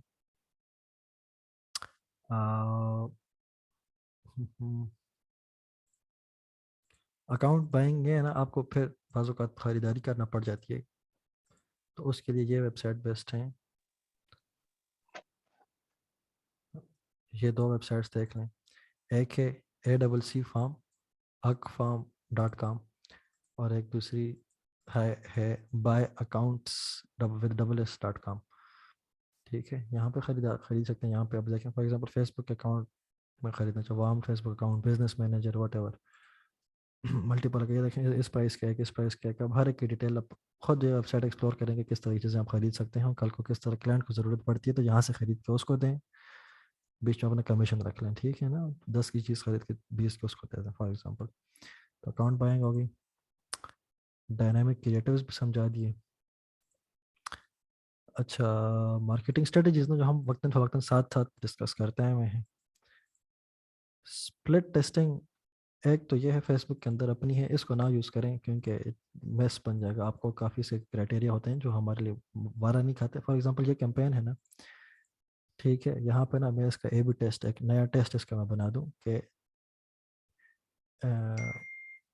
उसमें क्या होगा कि वो कहेगा कि ये ना टेस्टिंग आपने इस तरह नहीं करनी, simple is that. Split testing अगर आपने करनी है ना, आप, एक होती है मल्टीवेरिएट टेस्टिंग, एक होती है single variable testing. Single variable testing के अंदर ये है ना कि मैं एक सिंगल वेरिएबल टेस्ट कर रहा हूँ दो एड्स के अंदर कि कौन सी चीज़ अच्छा परफॉर्म कर रही है। जैसे कि सिंगल वेरिएबल टेस्टिंग अगर, या वो होगी सिंगल वेरिएबल, वो था जो हम उस दिन शॉपिफाई के एड्स बने थे, एक सिंगल वेरिएबल हम टेस्ट कर रहे थे।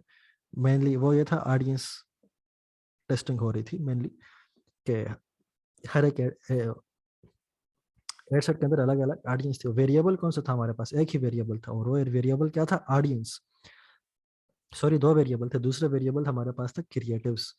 At the end of 2 days हमें दो चीज़ें पता लगनी थी कि कौन सा ऑडियंस विनिंग है और कौन सा एड क्रिएटिव विनिंग है। दो वेरिएबल थे, उसको कहते हैं मल्टी वेरिएट टेस्टिंग। तो सिंगल वेरिएबल जब होता है उसको कहते हैं सिंगल वेरिएबल टेस्टिंग। तो टेस्टिंग को ना आप मैनुअल ही रखें, खुद ही। आप अगर कोई दो चीज़ों के अंदर दरम्यान कंपैरिजन करना चाह रहे हैं कि इसमें से कौन सा अच्छा चलेगा, तो एक कैंपेन एड या एड, या तो कैंपेन दो लगाएंगे या एड सेट दो लगाएंगे या एड दो लगाएंगे या दो से ज़्यादा, कुछ भी लगा सकते हैं। तो या तो वो कैंपेन होगी दो से या दो, या दो या दो से ज़्यादा, या एड सेट होंगे दो या दो से ज़्यादा, या एड होंगे दो या दो से ज़्यादा। तो आपको पता होना चाहिए कि मैं इनमें से फॉर एग्जांपल दो एड ही मैं कंपेयर करूँ। यहाँ पे जैसे मैंने दो लगाया हुआ है, तो मैंने ये टेस्टिंग मैनुअली खुद एक एड भी यहीं पे लगाया, दूसरे भी यहीं पे लगाया, इस तरह किए, दूसरे तरह के डेटा चेक कर लिया।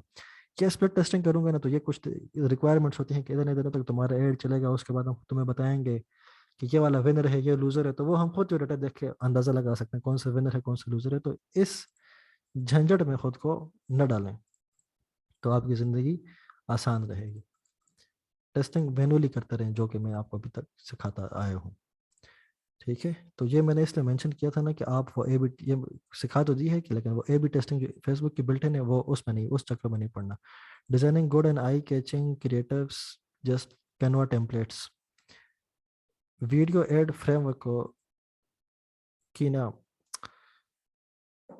ये मुझे किसी टाइम याद दिलाएंगे। मेरे पास ना ये एड वर्ल्ड कॉन्फ्रेंस के अंदर एक बंदे ने बड़े से समझाई थी, और उसकी मेरे पास स्लाइड थी ना, मैंने सर्च करा था, मुझे मिली नहीं। तो फिर वो लेक्चर ढूंढ के ना, उसमें से कभी मुझे टाइम मिला तो मैं वो स्लाइड निकाल के आपके साथ शेयर कर दूंगा। वहां से आप देख लें कि वीडियो एड कैसे बनता है।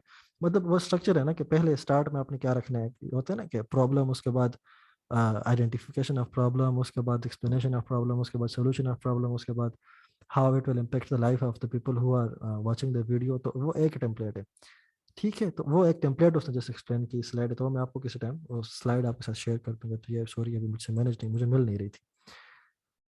वाई नीश एडवर्टाइजर मोर भी, अच्छा फेसबुक पावर 5 हो गया।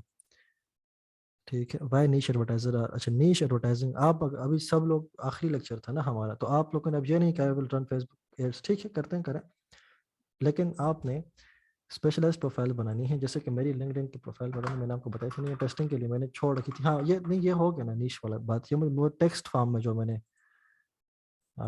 आपको ये लेसन में बताया था कि कैसे आप किसी नीश के अंदर एडवर्टाइज बन सकते हैं। मैं for example,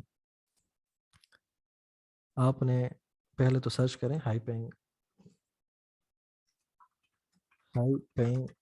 niches for Facebook advertisers.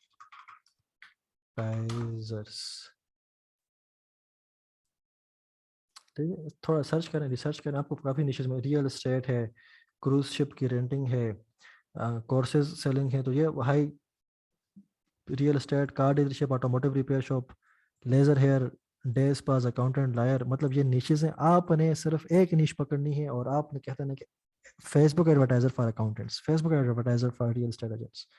मैंने चूज किया था रियल, नहीं, लिंक्डइन ना। तो फिर मैंने कहा उसमें मैंने ये तहिया कर लिया कि मैं सिर्फ और सिर्फ रियल एस्टेट की एडवर्टाइजिंग करूंगा। फिर मैं यूके की रियल एस्टेट एडवर्टाइजिंग करूंगा। तो क्या करें, रियल एस्टेट कोर्सेज यूके। तो ये यहाँ पे मैंने, ये लिस्ट आई थी मेरे पास, प्रोफाइल में आपको बता देता हूँ। इस लिस्ट में देखिए, रियल एस्टेट एजेंट का कोर्स है £200 का, 39, ये £25 का रियल एस्टेट एजेंट का कोर्स है। साथ में पता नहीं क्या क्या सर्टिफिकेट और क्या क्या CDB पॉइंट्स। ये सस्ते सस्ते कोर्सेज जब आप कर लेंगे ना, ये आप फेसबुक एड्स के नहीं है, रियल एस्टेट के हैं, यूके के। तो £25 का, £12 का, £10 के, दो तीन कोर्स आपने के, दो तीन सर्टिफिकेशन जब आपके पास उन लोगों की हो गई जिनके लिए आपने काम करना है।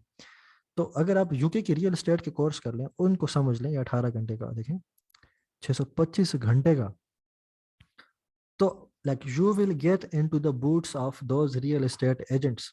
आप अभी जब आप रियल एस्टेट एजेंट जो यूके के हैं उनको जब आप अप्रोच करेंगे, भले ही वो आपको नहीं जानते कि यार मैंने तुम्हारी एडवर्टाइजिंग करनी है, तो आप जब अपना प्रपोजल लिखेंगे तो आप इतना हैवी लिखेंगे कि उसको भी समझ आ जानी है यार इस बंदे को तो यूके के रियल एस्टेट का मुझसे ज़्यादा पता है, theoretically saying.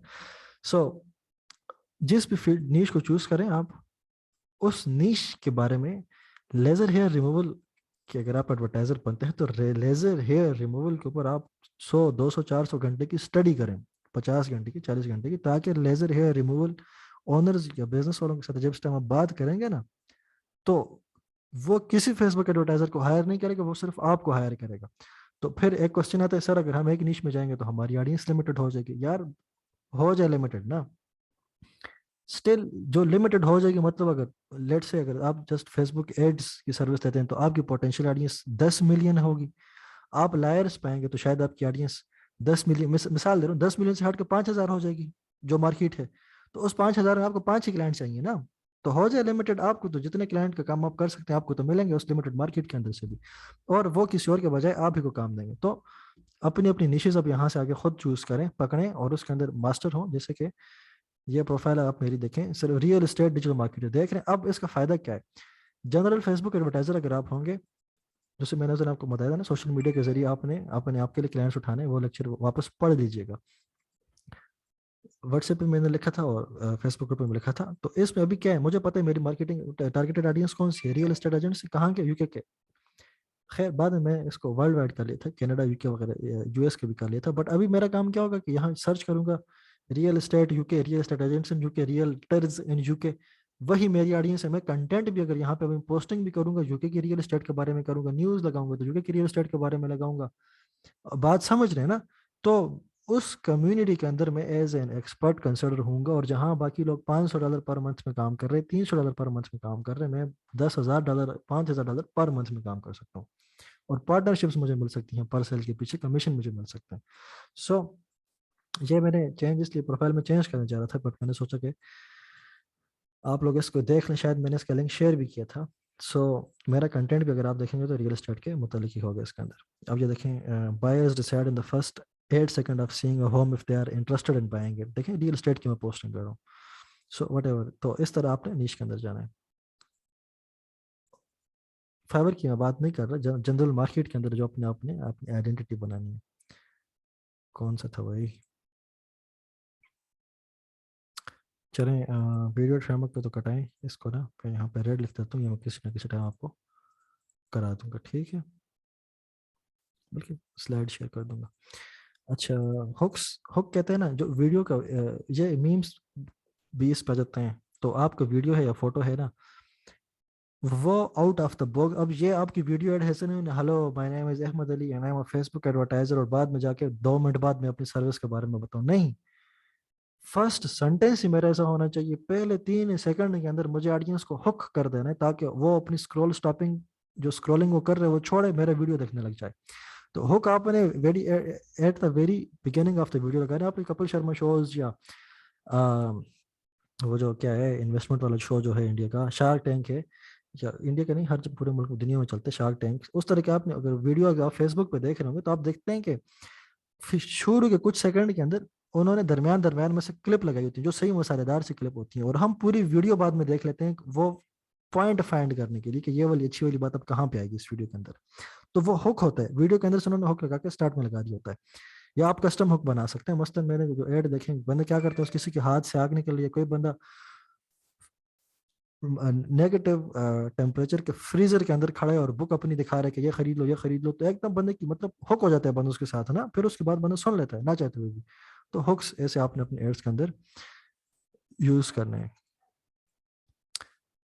Giving giving new service on Fiverr, यार ये अक्सर लोगों का ना मसला होता है। हमारा क्या था, एक मैंने आपको अपनी एग्जांपल दी थी कि मैंने कौन सी सर्विस फाइवर पे लगाई, iOS 14 की। मैंने जब नई नई आई वो लोगों का मसला हो रहा था, वो लोग मर रहे थे, मैंने लेके सर्विस लगा दी। I was the only one, और मुझे जल्दी जल्दी ऑर्डर्स मिलना शुरू हो गए। तो फाइवर पे हमने जो अक्सर बड़े ऑर्डर्स उठाए और टॉप रेटेड बन गए हम, मैं मेरे दोस्त वगैरह। तरीक़ेकार क्या था कि आप यहाँ पे आए, फॉर एग्जांपल कोई भी टेक्नोलॉजी जिसमें भी आप काम करें, फॉर एग्जांपल एसईओ अगर कर रहे हैं, एसईओ के टूल्स होते हैं ना, एच रेफ्स, अपडेट्स को जब आप खोलेंगे, Ahrefs अपडेट्स को, जहाँ पे न्यूज़ होती है इनकी, ठीक है, गूगल एड्स अपडेट्स न्यूज़ या गूगल एड न्यूज़ कर दें, जो भी जिस निश में भी काम कर रहे हैं, यहाँ पे जो न्यू चीज़ें आपको मिलेंगी ना, गूगल एड के देख लेते हैं, ये देखें, an easier way to import offline conversion topic, the new privacy sandbox, deliver more engagement, subtle improvement of ad extensions, Google partners evolving our ठहरें जी, find more opportunity, ये भी नहीं, हाँ ये देखें, learn more about smart shopping and local campaign upgrades। चलें, ये अब स्मार्ट शॉपिंग और लोकल कैंपेन्स के अंदर अपग्रेड्स आ गई ना। जब एक टाइम पे गूगल शॉपिंग एड्स आए थे, मैंने गूगल शॉपिंग एड्स का गिग लगा दिया था and I was killing it, crushed the competition at that time, क्योंकि कंपटीशन था ही नहीं smart, sorry, Google shopping ads का। बाकी लोग जनरल गूगल एड्स चला रहे थे, मैंने गूगल शॉपिंग एड्स नए आया तो मैंने उसके एड लगा दिए। मुझे यकीन करें, इतने भी ऑर्डर मिलते थे। मैंने प्रोग्रामिंग और अपनी सॉफ्टवेयर इंजीनियरिंग और वर्डप्रेस को जो मैं काम फ्रीलांसिंग में करता था वो छोड़ छाड़ के मैं मार्केटिंग में घुस गया, और आज तक मैंने छोड़ी नहीं है मार्केटिंग। तो यहाँ पर ना ये जो न्यूज़ रूम होते हैं, जो अपडेट्स वाले पेजेस होते हैं, यहाँ आप आए, आपको कई सारी सर्विसेज का आइडियाज खुद मिल जाएंगे, अपनी अपनी जो भी सर्विस आप अपने नीश में दे रहे हैं वहाँ उसके लिए, और उसके आप गिग बनाएं लाइव। यहाँ पे मेरे कई दोस्त होंगे इस ग्रुप के अंदर, लाइव इस तरह से मैंने गिग बनाए हैं, और गिग बना 5 मिनट के अंदर पहले पेज पे पहले नंबर पर रैंक हो गया 5 मिनट के अंदर। ऐसा हो जाते हैं क्योंकि कंपटीशन जीरो होते हैं ना, आपका गिग ही फर्स्ट है। और be don't be afraid of being the first mover, because like we have made a fortune from it, me and my friends, just by being the first movers जो उन्होंने first time service लगाई थी fibre पे किसी भी चीज़ की। तो ये छोटी सी मैंने टिप दी है, with in few seconds, but this is worth millions. ये कॉस्ट पता नहीं मैंने क्यों लिखा हुआ है, इसको मैं हटा देता हूँ। अच्छा, लेवरेजिंग XOF मॉडल, ये एक्सप्लेन ऑलरेडी कर चुका हूँ मैं, बट थोड़ा प्रिसाइजली बता देता हूँ कि XOF किसको कहते हैं। फनल आपको मैंने एक्सप्लेन की थी ना, फनल कोई भी बाय जर्नी हो सकता है। तो ये ऊपर होता है TOF, इसको बोलते हैं टॉप ऑफ द फनल, यहाँ पे इसको बोलते हैं middle of the funnel MOF, और ये BOF, Facebook bottom of the funnel. Facebook context में जो इंटरेस्ट बेस्ड हम टारगेटिंग कर रहे होते हैं वो क्या है, इंटरेस्ट बेस्ड टारगेटिंग। जिन एड सेट वो top of the funnel ads होते हैं। MOF वो को होते हैं जो page view, video view, add to cart जो लोग हैं जिनको रिटारगेट हम कर रहे हैं, ये कौन से मिडल ऑफ द फनल है ना, फनल के दरमियान में कहीं वो लाए कर रहे हैं।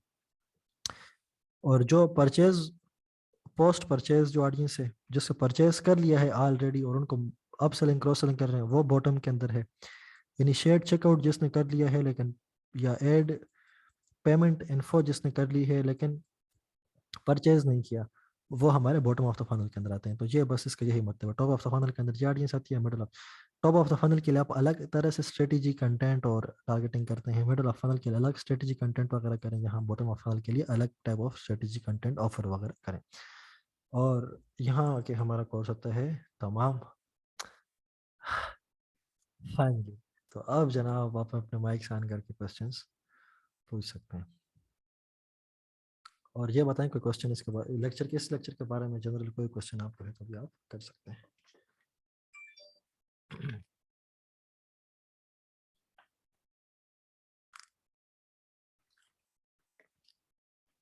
और मेरे लेक्चर थोड़े से इसलिए हेवी हो जाते हैं ना, क्योंकि बाकी अक्सर कोर्सेज में लेक्चर 1.5 घंटे का होता है, कंटेंट उसमें सिर्फ 25 मिनट का होता है। यहाँ पे 1.5 घंटे में आपको 1 घंटा 25 मिनट का कंटेंट ही मिलेगा।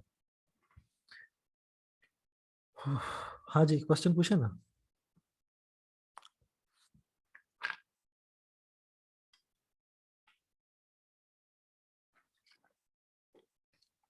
क्या यार, इतना अच्छा समझाता हूँ, आपको क्वेश्चन ही नहीं है।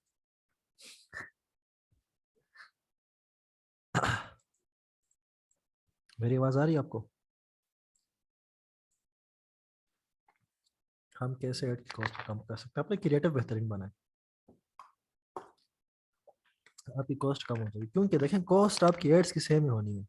वो 1000 इंप्रेशन के ऊपर अगर एक इलाके में एक ऑडियंस का अगर 1000 इंप्रेशन का आपसे 1 रुपये चार्ज हो रहा है, आप कुछ भी कर रहे हैं, वो 1000 इंप्रेशन का 1 रुपये तो आपका लगना ही है ना। तो आप अपना जो एड क्रिएटिव है उसको आप इतना अच्छा बनाएं कि आपका CTR इंप्रूव हो जाए।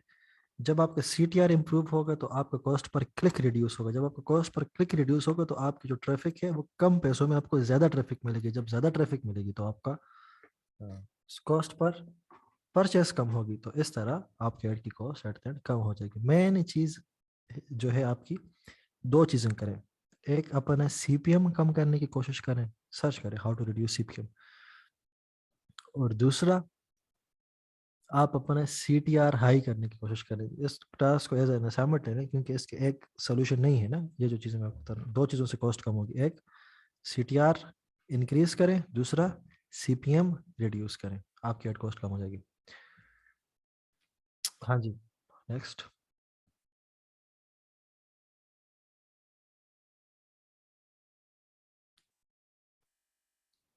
ये कह दें कि हमारा क्वेश्चन नहीं है। कॉपीराइटिंग इंपॉर्टेंट स्टेप्स का बोला था आपने शॉर्ट टाइम के लिए, यार ऐसा करता हूँ ना, कॉपीराइटिंग असल में कॉपीराइटिंग के शॉर्ट टिप्स वो तो मैंने शायद एक कॉपी लिख दी थी ना, वही मेरा मतलब था। कॉपीराइटिंग का शॉर्टकट कुछ भी नहीं है। आपने वो बुक कितनी पढ़ी है जो मैंने दी थी आपको, मुदस्सर? कितने पेजेस तुमने उस बुक के पढ़े? एक पेज पढ़े कि नहीं पढ़ा? एक पेज की बात बताओ।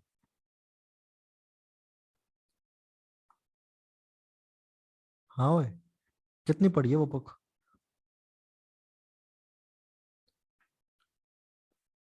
शॉर्ट टिप्स कॉपीराइटिंग के ना, अभी स्टार्ट की है, गुड। अभी यहाँ पे मैं लिख के बता देता हूँ, कॉपीराइटिंग की जो शॉर्ट टिप्स ना, जो जनरली आपको मैं बता, वो आई मी वी के बजाय आप यूज करें यू, यूर, यूअर्स, ये कीवर्ड्स पे ज्यादा फोकस करें, अपने बजाय कस्टमर पे फोकस करें। दूसरा, ठीक है, एवरी लाइन शुड लाइक बोल के बताता हूँ, आपकी जो हर लाइन है ना उसके अंदर वो मतलब क्यूरियोसिटी जनरेट करे कि यूजर आपकी अगली लाइन पढ़ने पे मजबूर हो जाए। आपको फोटो कोई देखे तो आपका फर्स्ट पैराग्राफ पढ़ने पे मजबूर हो जाए। ये कॉपीराइटिंग के रूल्स हैं, या सॉरी मैं ना इसको स्किप कर देता हूँ, क्योंकि कॉपीराइटिंग इज डीप सी अलग से अलग ये प्रोफेशन है, तो इसको मैं स्किप करता हूँ। इसके बारे में बेसिक्स ऐसी कोई है नहीं कि मैं बताऊँ, तो वो बुक आप पढ़ लें, वो बुक ही इसकी बेसिक्स है जी।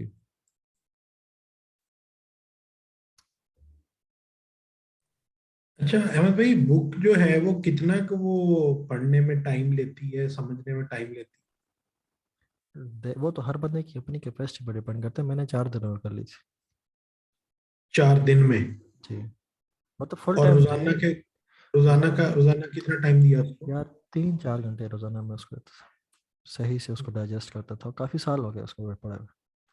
हम्म।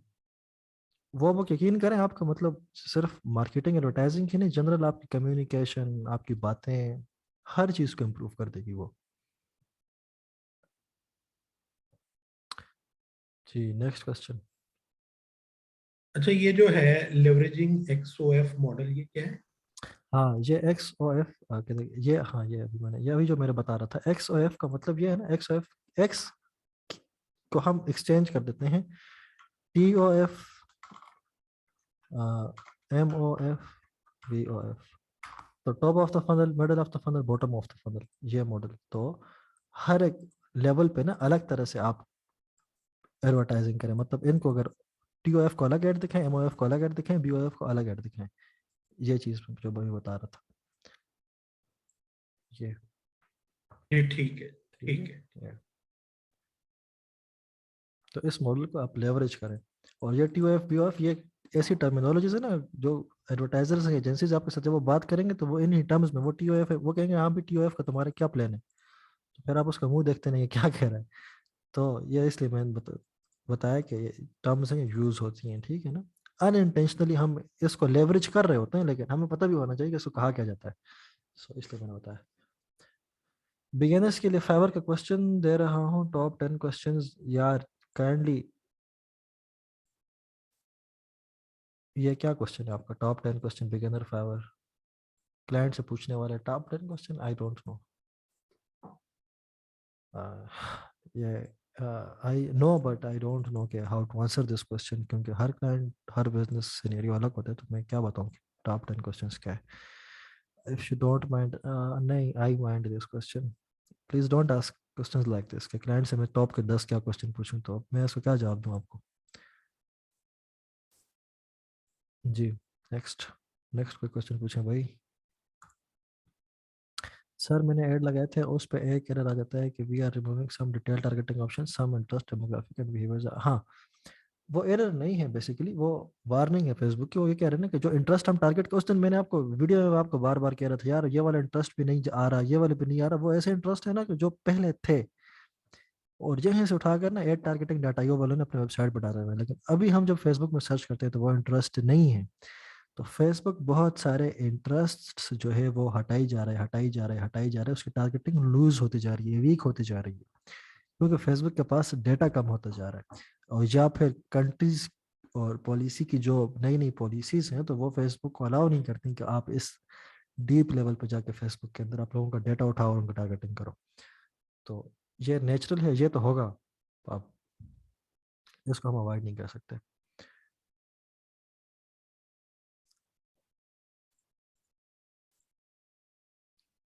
और कोई, अच्छा वैसे ना 31 जुलाई तक का हमारा साथ है, तो उस दौरान आप कोई भी टॉपिक समझना चाह रहे हो एज अ ग्रुप, मल्टीपल लोगों का कोई इशू हो, and you want to discuss that, Zoom पे सेशन ऑफिशियल, हमारा कोर्स आज खत्म हो गया है बट मेरी सपोर्ट खत्म नहीं हुई है, तो आप मुझसे लेसन ऑनलाइन क्लास लगवा सकते हैं, ऐसे ही जैसे अभी हम ले रहे हैं। वो इंडिविजुअल किसी को प्रॉब्लम है तो जूम पे आके हमारे साथ डिस्कस कर सकते हैं, मुझे कॉल कर सकते हैं, ठीक है ना। सपोर्ट लाइफ टाइम देना नहीं यार, लाइफ टाइम सपोर्ट मैंने देना, मतलब अब लाइक जो मेरी एक मॉरल ऑब्लिगेशन है ना कि इस कोर्स तक की है, तो मैं आपको जवाब देता रहूंगा, हेल्प करता रहूंगा। इवन वो जो टाइम है 31 जुलाई के बाद भी अगर आपके कोई क्वेश्चंस वगैरह होंगे तो आई एम देयर, आप क्वेश्चन करेंगे मैं आंसर करूंगा, ऐसा नहीं है कि मैं आपको ब्लॉक कर दूंगा, आपको जवाब नहीं दूंगा। बट जो कोर्स की ना जो एक वो सपोर्ट जिसके लिए मैं जवाबदेह हूँ, तो वो 31 जुलाई तक है, उसके बाद भी सपोर्ट आपको देता रहूंगा इंशाल्लाह, ठीक है ना। अस्सलाम वालेकुम सर। सलाम। हेलो। जी जी, वालेकुम अस्सलाम। सर, आप ये जो डिस्कस कर रहे हैं बात इसी इसी से रिलेटेड मैं थोड़ी सी यानी कि सजेशन या रिक्वेस्ट आप कह लें, जी वो ये कि जो आपने व्हाट्सएप ग्रुप बनाया इनमें से दोनों में से किसी एक को आप कंटिन्यू रखिएगा ताकि नेक्स्ट काफी अर्से तक, क्योंकि जो हम जैसे थोड़े से न्यूबीज हैं वो उन्हें और भी किसी किस्म की इधर से हेल्प मिल जाएगी, यानी कि एक तो इससे रिलेटेड बंदा क्वेश्चंस वगैरह कर लेता है अगर इशू आता है तो। हाँ, वो यानी कि एलोमन, 31 जुलाई के वो बाद। एक ग्रुप बनाएंगे, एलोमनाई का ग्रुप जिसमें सब लोग होंगे। अच्छा, हाँ वो बहुत जबरदस्त चीज है। चलिए यही बस आपसे मतलब, थैंक यू। ठीक है, हाँ जी। और सर कैसा लगा कोर्स, आपको सीखा कुछ नया आपने? सब बताएं, एक्सपीरियंस शेयर करें, गपशप करें, मैं रिकॉर्डिंग अभी ऑफ कर देता हूँ।